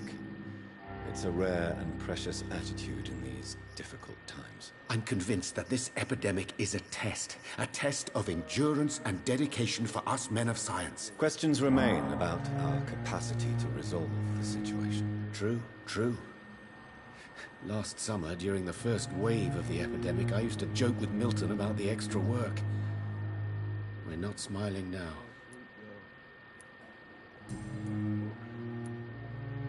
What do you think of Dr. Ackroyd's aversion to modern medical methods? It's a shame he's so narrow-minded. Dr. Swansea taught me that science is about exploring uncharted territory. I'm convinced that's true. With the influenza and all that's going on, you should put your differences aside, don't you think?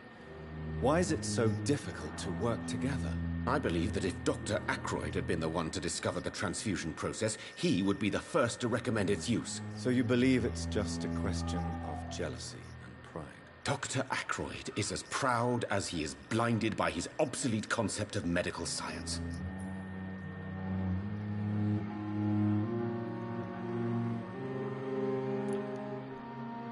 Please, could you tell me something about yourself? I'm a great admirer of your work concerning blood transfusion, Dr. Reed.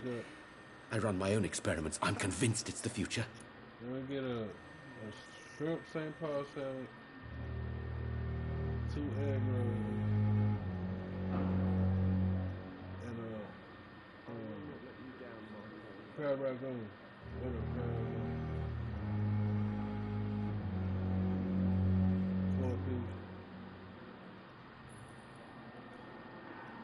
That's it.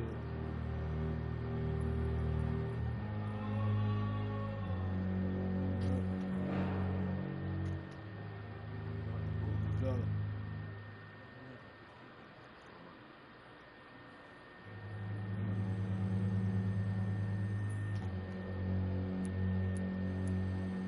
What made you choose to be a doctor? I'm not ashamed to admit you and your work have inspired me. I am honored to have the opportunity to work by your side. It's always a pleasure to share scientific and medical knowledge with someone eager to learn. I'll be glad to help you if I can. This epidemic may be the century's most terrible disaster, but I'm convinced that we, as doctors, are the only ones able to defeat it. I based my technique on my mentor's research. He helped me perfect my method. What is yours? I'd rather not talk about it. For now, it's just theories and first approach. My process is purely experimental and unsuccessful. As long as you're cautious and methodical, you may remain empty-handed, but you won't fail. You're not the first one to warn me, but I am convinced knowledge is the main weapon against the ravages of this epidemic.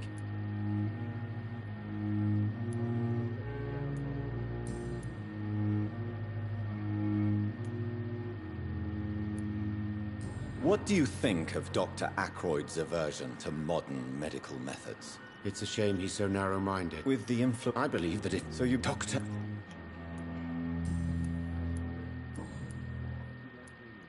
Tell me more about your willingness to experiment with new medical techniques. Harvey Fiddick is a patient suffering from a severe injury that could cripple him if not treated correctly. I'm convinced your blood transfusion technique could help him. What is it you really want? To save him, or to prove your point? Fair question.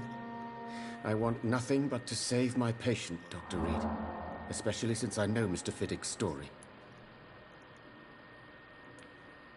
Tell me Mr. Fiddick's story. Our first diagnosis was compromised because Mr. Fiddick lied to us about the real origin of his injury. He first claimed it was an accident. But why would he hide such crucial information from us? Because he is a proud father, ashamed of putting his children at risk because of his own negligence. This personal involvement could also appear to be a lack of impartiality. You must know that a good surgeon must remain neutral. I agree. But that does not excuse Dr. Ackroyd's behavior. A man who did not even take time to converse with his patient. Do you think keeping his distance was a mistake? All I know is that I'm taking care of human beings with desires, hopes, and fears. Not some biological machine comprised of blood, bones, and flesh.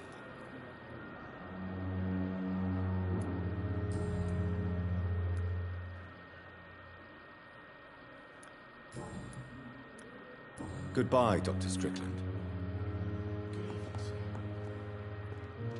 Good evening, sir. I'm Dr. Reed. May I help you? I don't know if a third opinion is needed. Your colleagues are already arguing about my condition. I see. Would you mind telling me more about your situation? I'm Harvey Fiddick. All I want is to get me bloody arm fixed properly.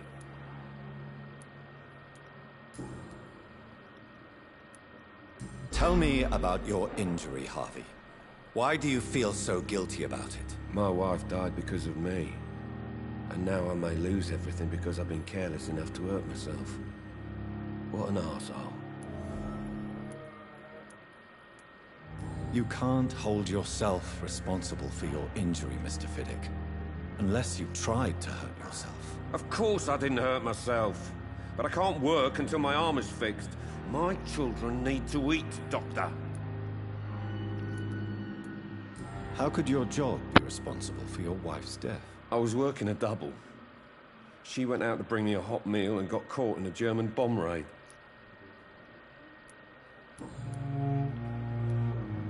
Tell me more about the death of your wife, Harvey. 1915.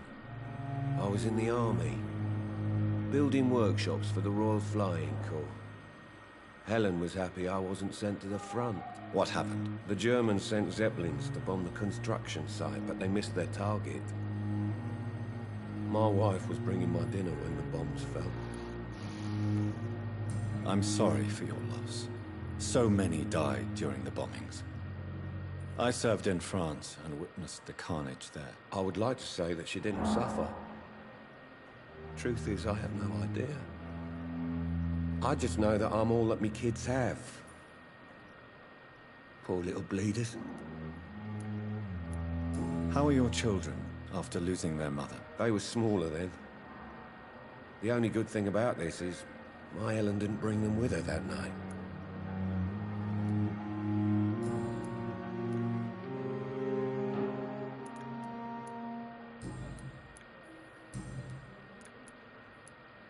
Tell me about yourself, Mr. Fiddick. I'm just a regular guy waiting to get his arm fixed, so I can return to work and to my family. I was more curious about what you were doing before being hospitalized. I'm a carpenter, and a good one too.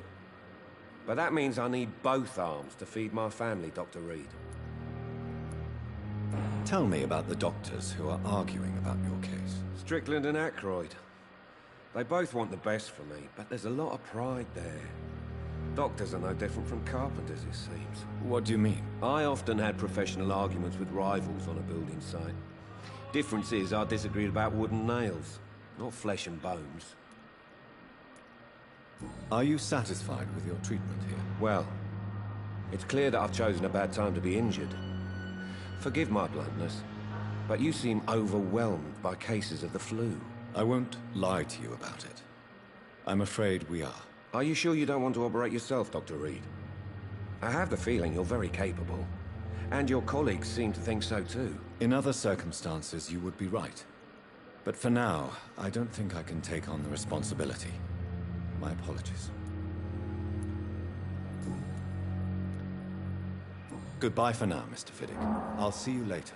You always knew the words to calm the children, Ellen. As for me, what a blundering idiot.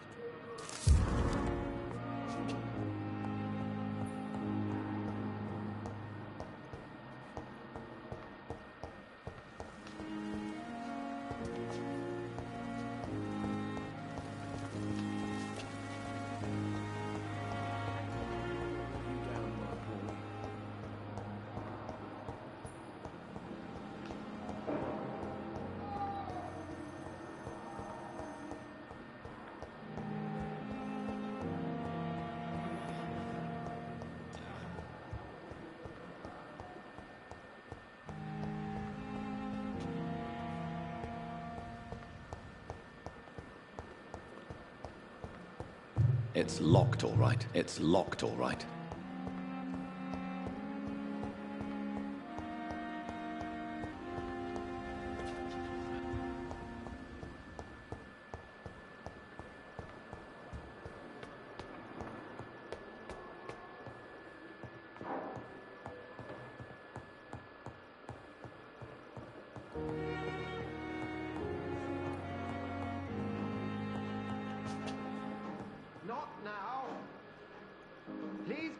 Later. It's locked.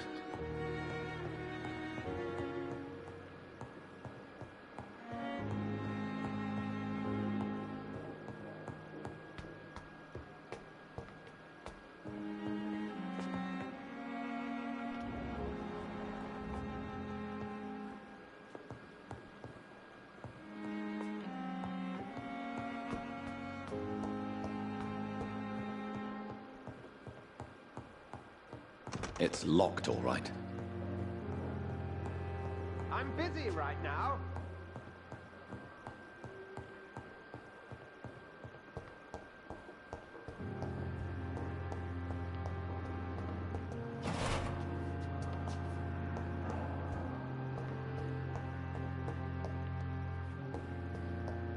I cannot enter. This must be the place. It's definitely away from prying eyes. Relegated to the shadows. A kingdom of my own. At least I won't be sleeping in a coffin.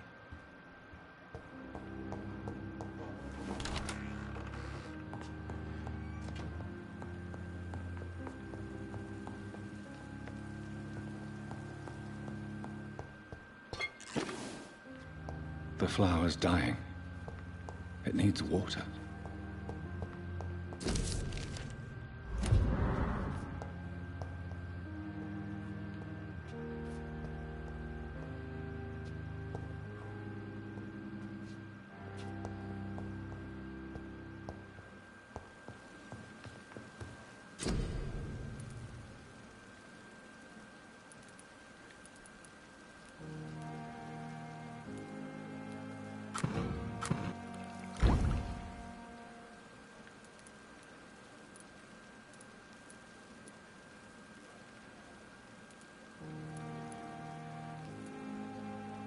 William Bishop's blood is much more unstable than human blood and shows extensive mutation. But this is not what happened. The sun is about to rise. I can feel it. I'll continue tomorrow night. I have so much time now.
The flower's dying.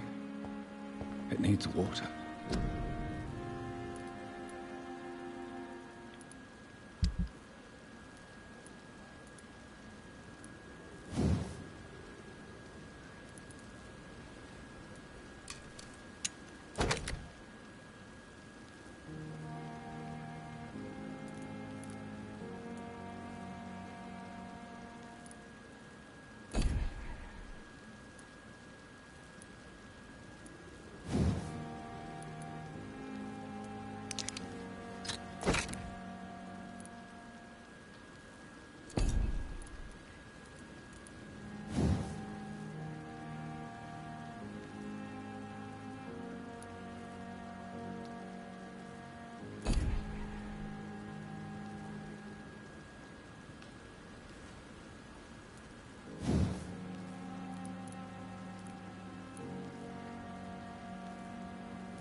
don't like this.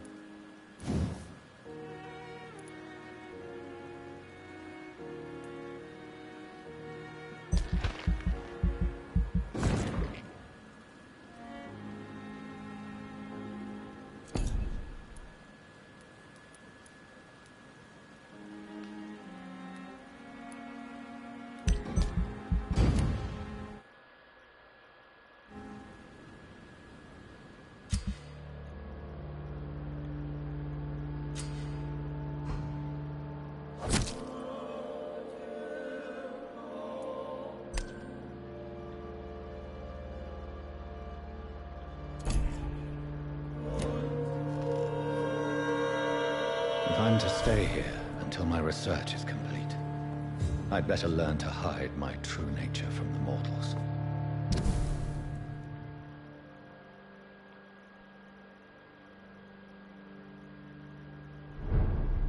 But what about my...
Give me some to eat real quick.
Thirst for blood.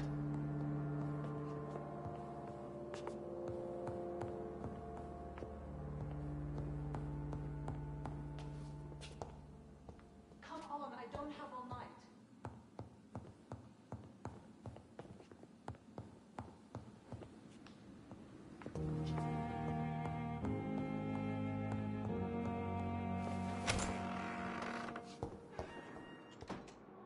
Yes, Nurse Crane? How can I help you? I'm so sorry. I know Dr. Swansea wanted you to rest, but we have somewhat of a crisis. A crisis, you say? Our supply of antiseptics is nearly depleted. I was hoping there was another box up here, but...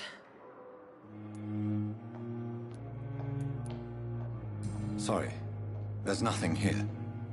Some of the patients won't last the night without them. Honestly, sir, I'm beside myself. I may have a solution.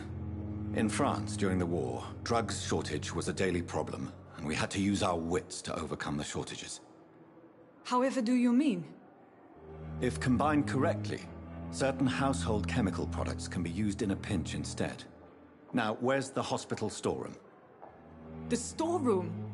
Fat chance. This is the Pembroke, and space is luxury we don't have.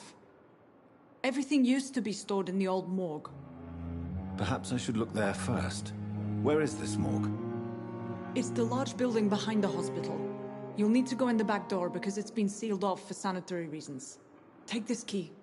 It opens a small back entrance at the end of a narrow street. The abandoned morgue behind the hospital. A small door at the end of a narrow street. On my way then. Thank you, nurse.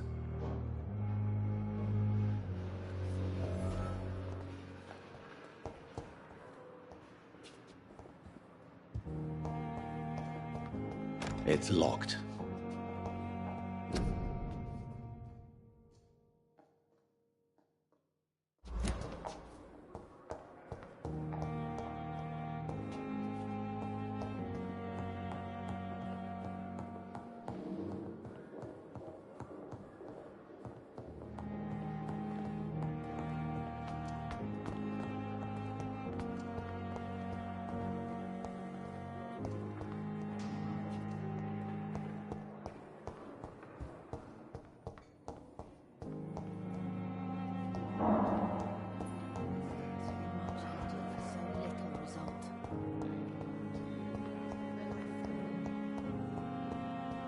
It's locked.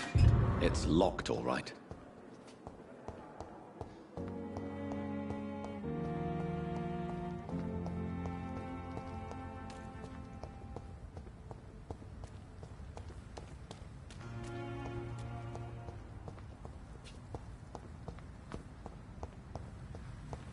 I cannot enter. Scowl voices in the garden. I should investigate. If they were to find somebody...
It's locked.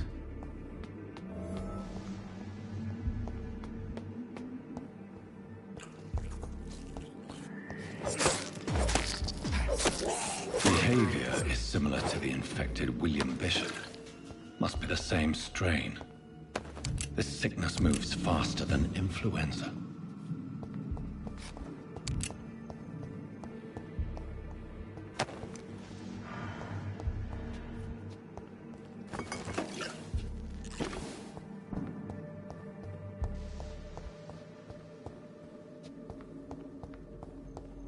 I cannot enter.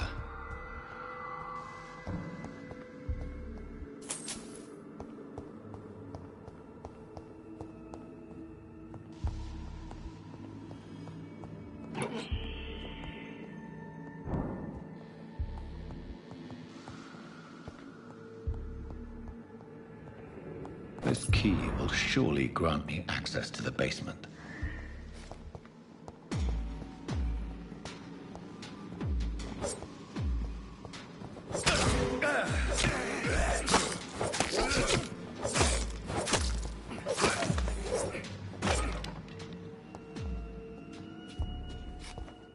It's locked, all right.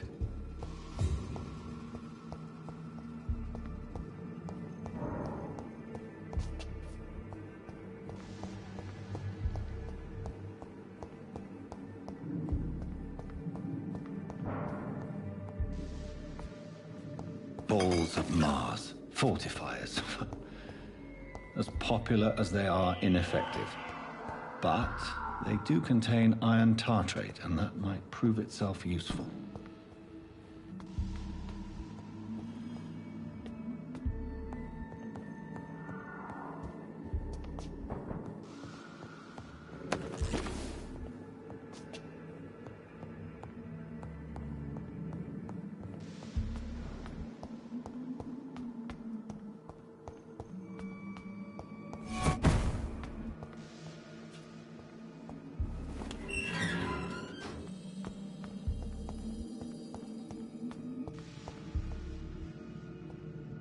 These skulls feed from corpses and the husks of animals. They're not after blood.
It's locked. It's locked, all right.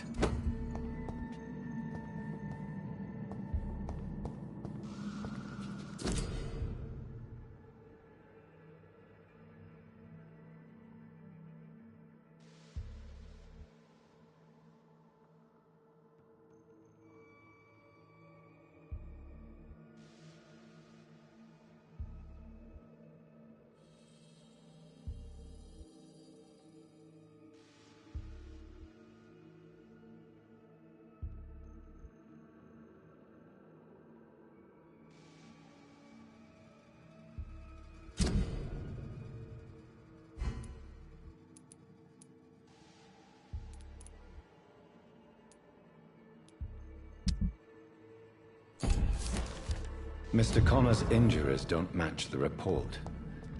I'd better look into this.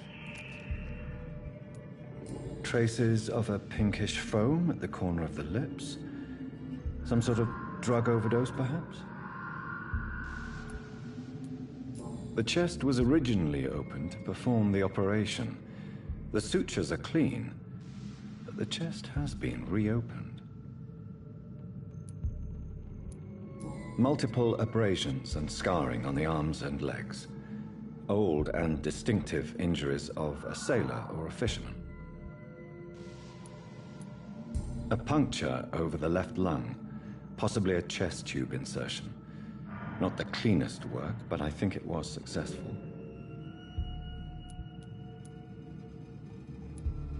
Signs of internal bleeding. So, Dr. Tippett's anesthetics were incorrectly dosed, causing the patient's death. And then he tried to operate on him again. Tippett has made an egregious error.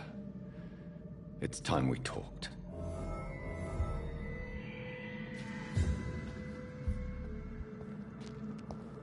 It's locked, all right.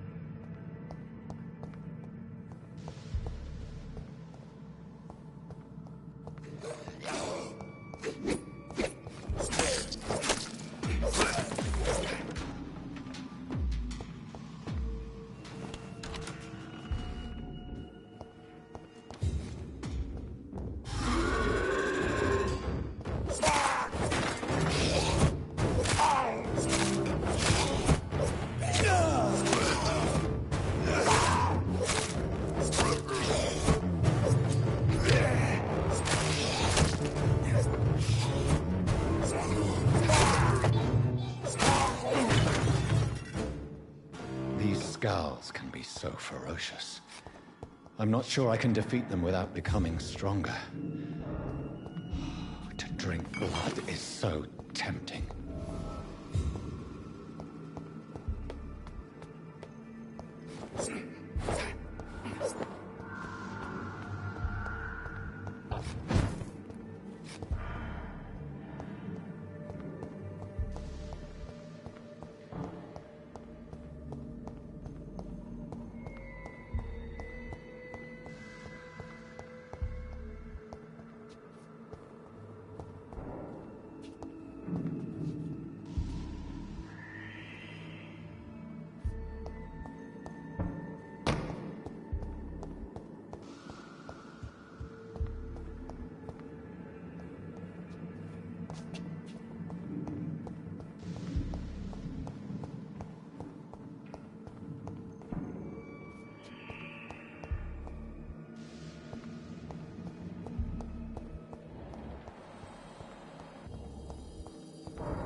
Thelma Howcroft said she was being watched by vampire hunters. Where? Good evening. I'm Dr. Reed. Always a pleasure to meet a colleague, sir. Especially when he was supposedly dead. A colleague? Are you a doctor too? Not anymore, sir. I used to be Dr. Rakesh Chadana. Now, I'm just Mr. Chadana, pawnbroker and humble guardian of this morgue. What do you mean, you used to be a doctor? Was your license revoked? No, sir. It is just that I like to be precise. I run a little pawn shop while taking care of the dead. But I used to be a real doctor.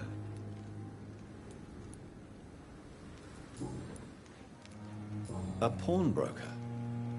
I expect you get all types of people here. Yes, sir. All kind of people. For I sell all kind of goods.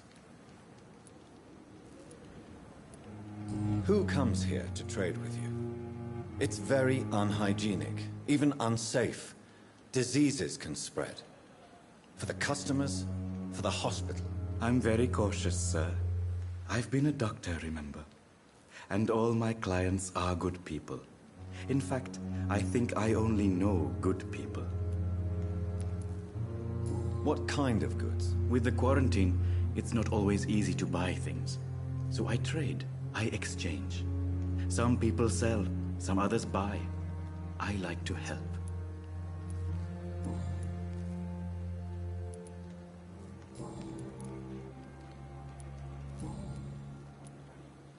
Are you afraid or uneasy being surrounded by so many corpses? Why should I?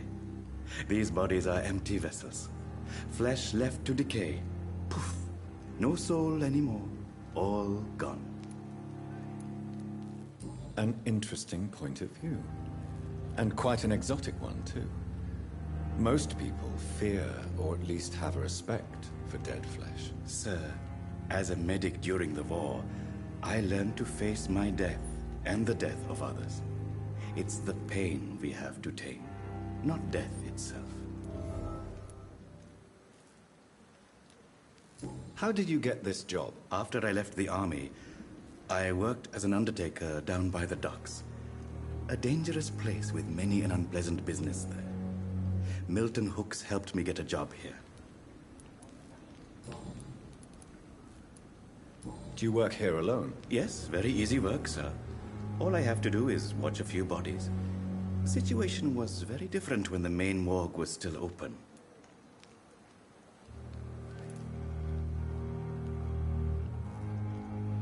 Why do you have to watch these bodies? Because these poor fellows have no names. We keep them in case someone comes looking for the missing. Sadly, very rarely happens.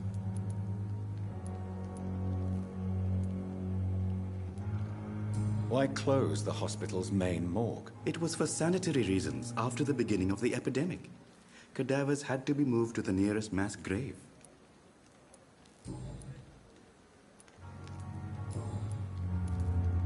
Please show me what you have to sell. Of course. It's just trinkets and curios, really. But I'm sure they can be useful.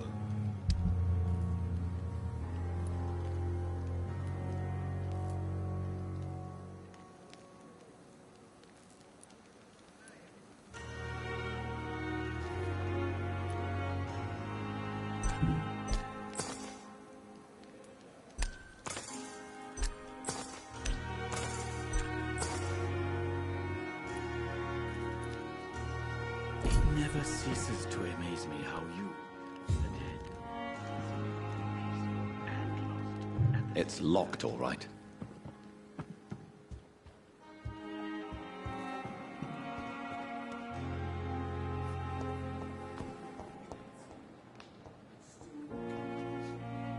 I'm quite busy right now, Dr. Reed.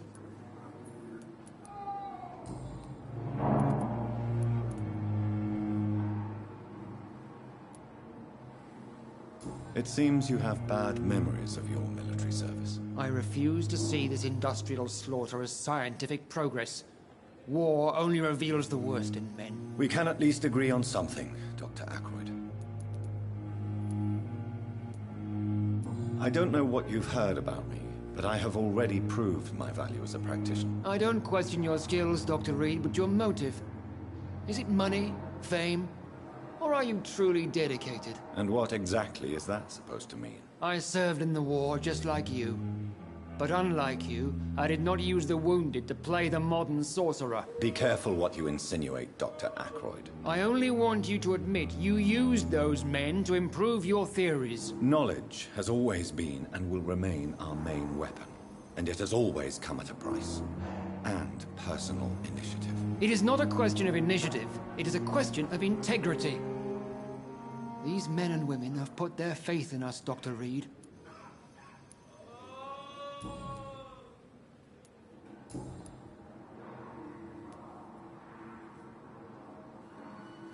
Tell me, Waverly, what do you think of Dr. Strickland's enthusiasm for his experimental research? Strickland is playing with his patients' lives for pride and glory.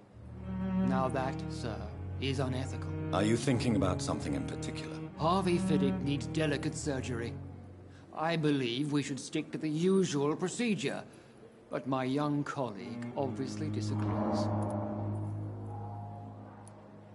And are you not afraid that your rivalry with Strickland may be blinding you? Rivalry? I guess you could call it that. But I will never be childish enough to let my personal feelings affect my judgment. Why do you wish to lead this surgery? I strongly believe that Mr. Fiddick should not be butchered to test... Other people may say that's too conservative a point of view. Conservative? And what are you going to say to Mr. Fiddick if he loses his arm because of the operation? Because that's what's going to happen if the... And are you not afraid that your rival... Rivalry?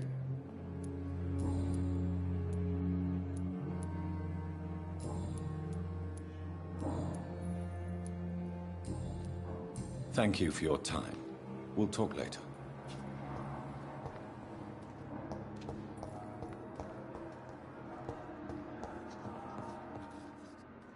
Good evening, Dr. Strickland. And good evening to you, Dr. Reed. Can I be of any help? Tell me more about your willingness to experiment with new medical techniques. Harvey Fiddick is a patient suffering from a severe injury that could cripple him if not treated correctly. I'm convinced your blood transfusion technique could help him. What is it you really want? To save him? Or to prove your point? Fair question.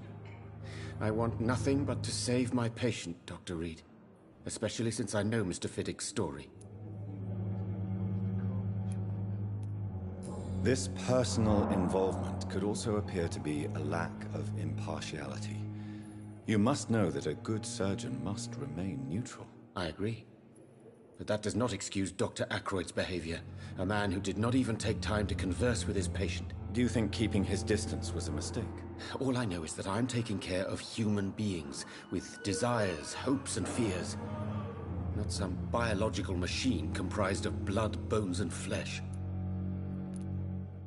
Tell me Mr. Fiddick's story. Our first diagnosis was compromised, but why would he hide? Because he is a...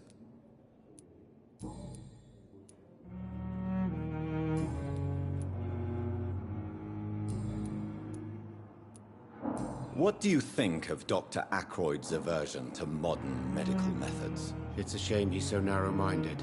With the influence... I believe that it... So you believe... Dr. Ackroyd...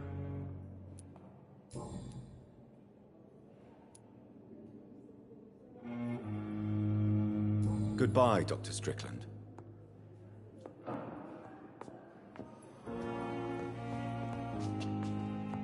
Good evening, sir. How long must I wait, damn it? Blaming me will not further your agenda, sir. How long's it going to take to fix me properly? A month? A year? You have the right to disapprove of our methods, and you will kindly apologize when you're feeling better. Yes, Doctor? Exactly how bad is the supply situation here at Pembroke? It really depends. Dr. Swansea deftly works his society contacts for monies, but with the quarantine, well, we're in God's hands.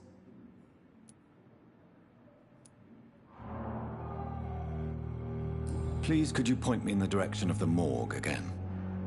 It's the large boarded-up building behind the hospital. You can't miss it. The key I gave you will open the small back door to it. Why then do you always work the nights? Don't you ever sleep? At the Pembroke, we're always hands on deck.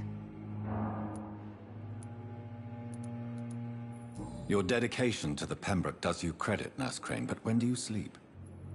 We staff get our sleep when we can, Doctor.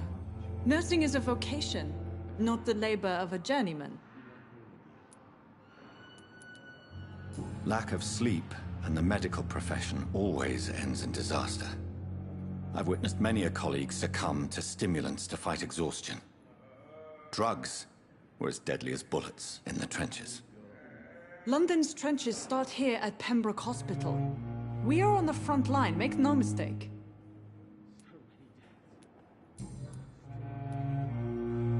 That's all for now, Nurse Crane, thank you.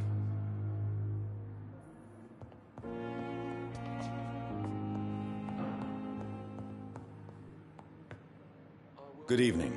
I'm Dr. Reed. Can I help at all? No. Really? Why are you here then? I don't want to talk. My throat hurts too much. I suppose that this pain is the reason you're here. Is someone taking care of you? Yes. And no. Could you at least tell me your name, sir? Mortimer. Mortimer Goswick. Tell me about yourself, Mr. Goswick. I don't want to talk, Doctor.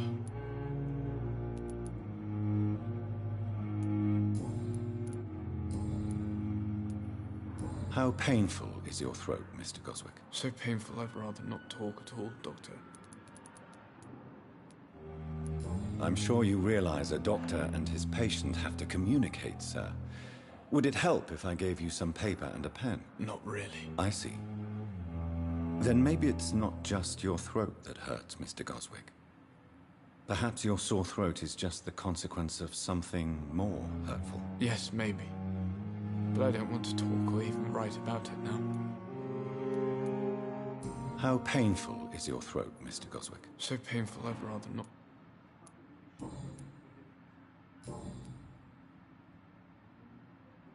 I have to go now, sir. But don't hesitate to contact me if you need any help. I'm all right. Don't waste your time with me.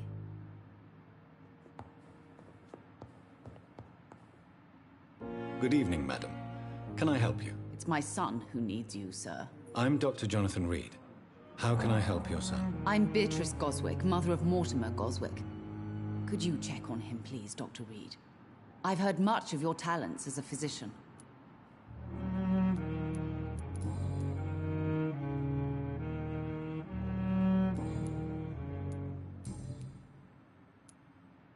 What can you tell me about yourself, Mrs. Goswick? Not much to say. Just take care of my Mortimer and I'll cover all the expenses. That's all that matters. Are you really that rich? Most of the patients here are of a more humble origin, if I may say so. Yes, thanks to my husband. May he rest in peace. I can cover any needed medical expenses. May I ask if you have an occupation, Mrs. Goswick? I'm a teacher by profession.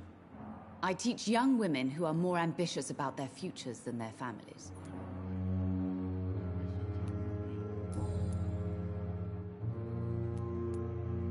What do you think of your reception here? Any complaints? I have had the uttermost reservations about this hospital since we arrived. But we had no other choice, considering the state of emergency. Is there something in particular that's bothering you? Some of the staff were not especially welcoming. I suspect they're not accustomed to dealing with patients of such social standing. Tell me more about your arrival at the Pembroke Hospital. What gave you such a bad first impression? The ambulance driver was quite rude, for a start. And that nurse, Miss Hawkins, seems to have quite a dubious attitude. What do you mean? She managed to secure a bed for my son despite the epidemic. It was a relief, but it wasn't cheap. She charged you for a bed? Yes, and I paid without question, considering the urgency of the situation.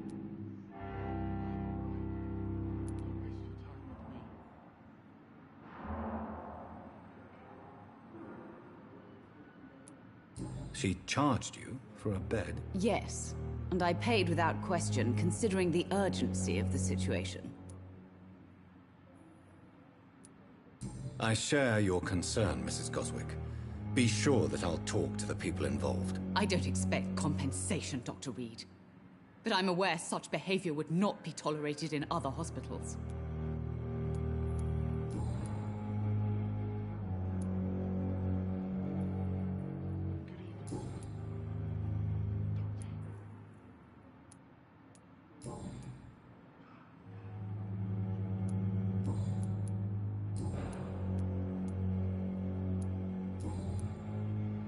Goodbye, Mrs. Goswick.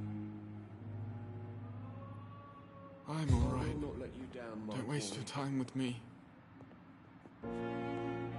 Good evening, Mr. Goswick. How are you? I'm okay.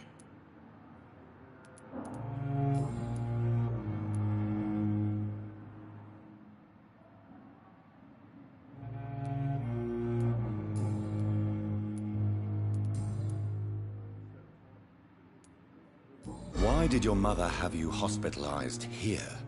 She seems convinced this is a bad hospital. My mother just wants the best for me.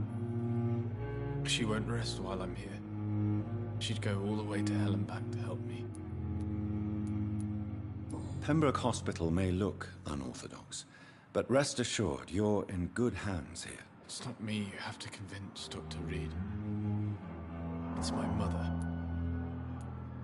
Is your mother bothering you? As your doctor, I can ask her to leave you alone if you would prefer. That's tempting, Doctor. But you have no idea what my mother is capable of. She would tie herself to my bed if you asked her to leave.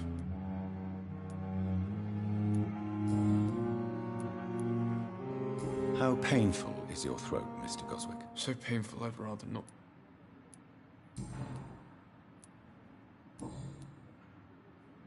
I have to go now, sir. But don't hesitate to contact me if you need any help. I'm all right. Don't waste your time with me. What a blundering idiot.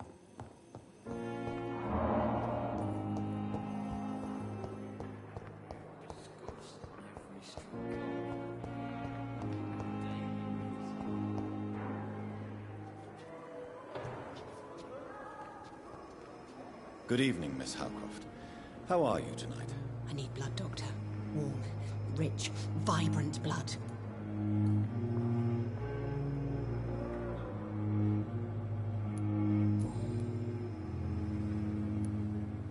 Who are you really, Miss Howcroft?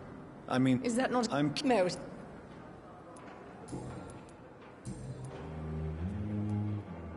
And why do you... I don't need to, but...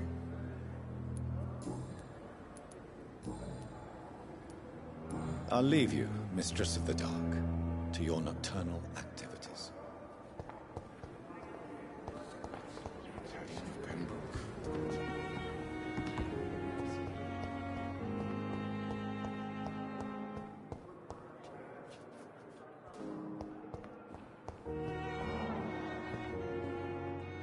Hello again, Dr. Reed. I feel better already. Can I go soon?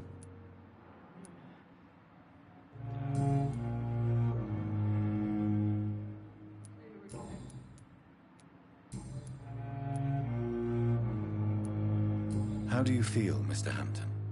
Medically speaking, I mean. I feel exhausted. Beyond exhaustion, actually. You're in good... Thank you.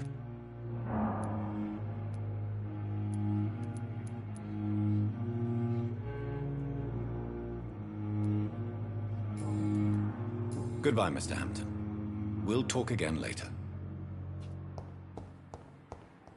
I cannot enter.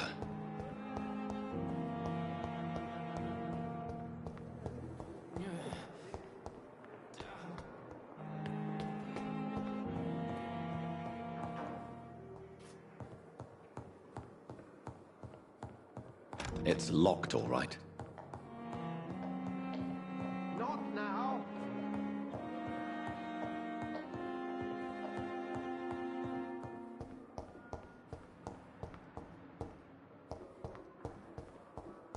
It's locked.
I'm quite busy right now, Dr. Reed. Thank you for your time. We'll...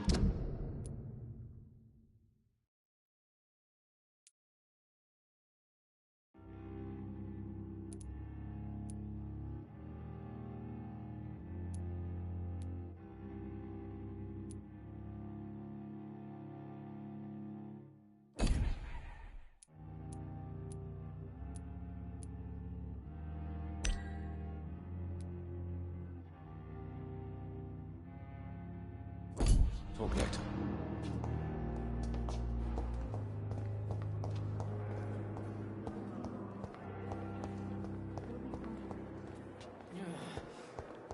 Damn.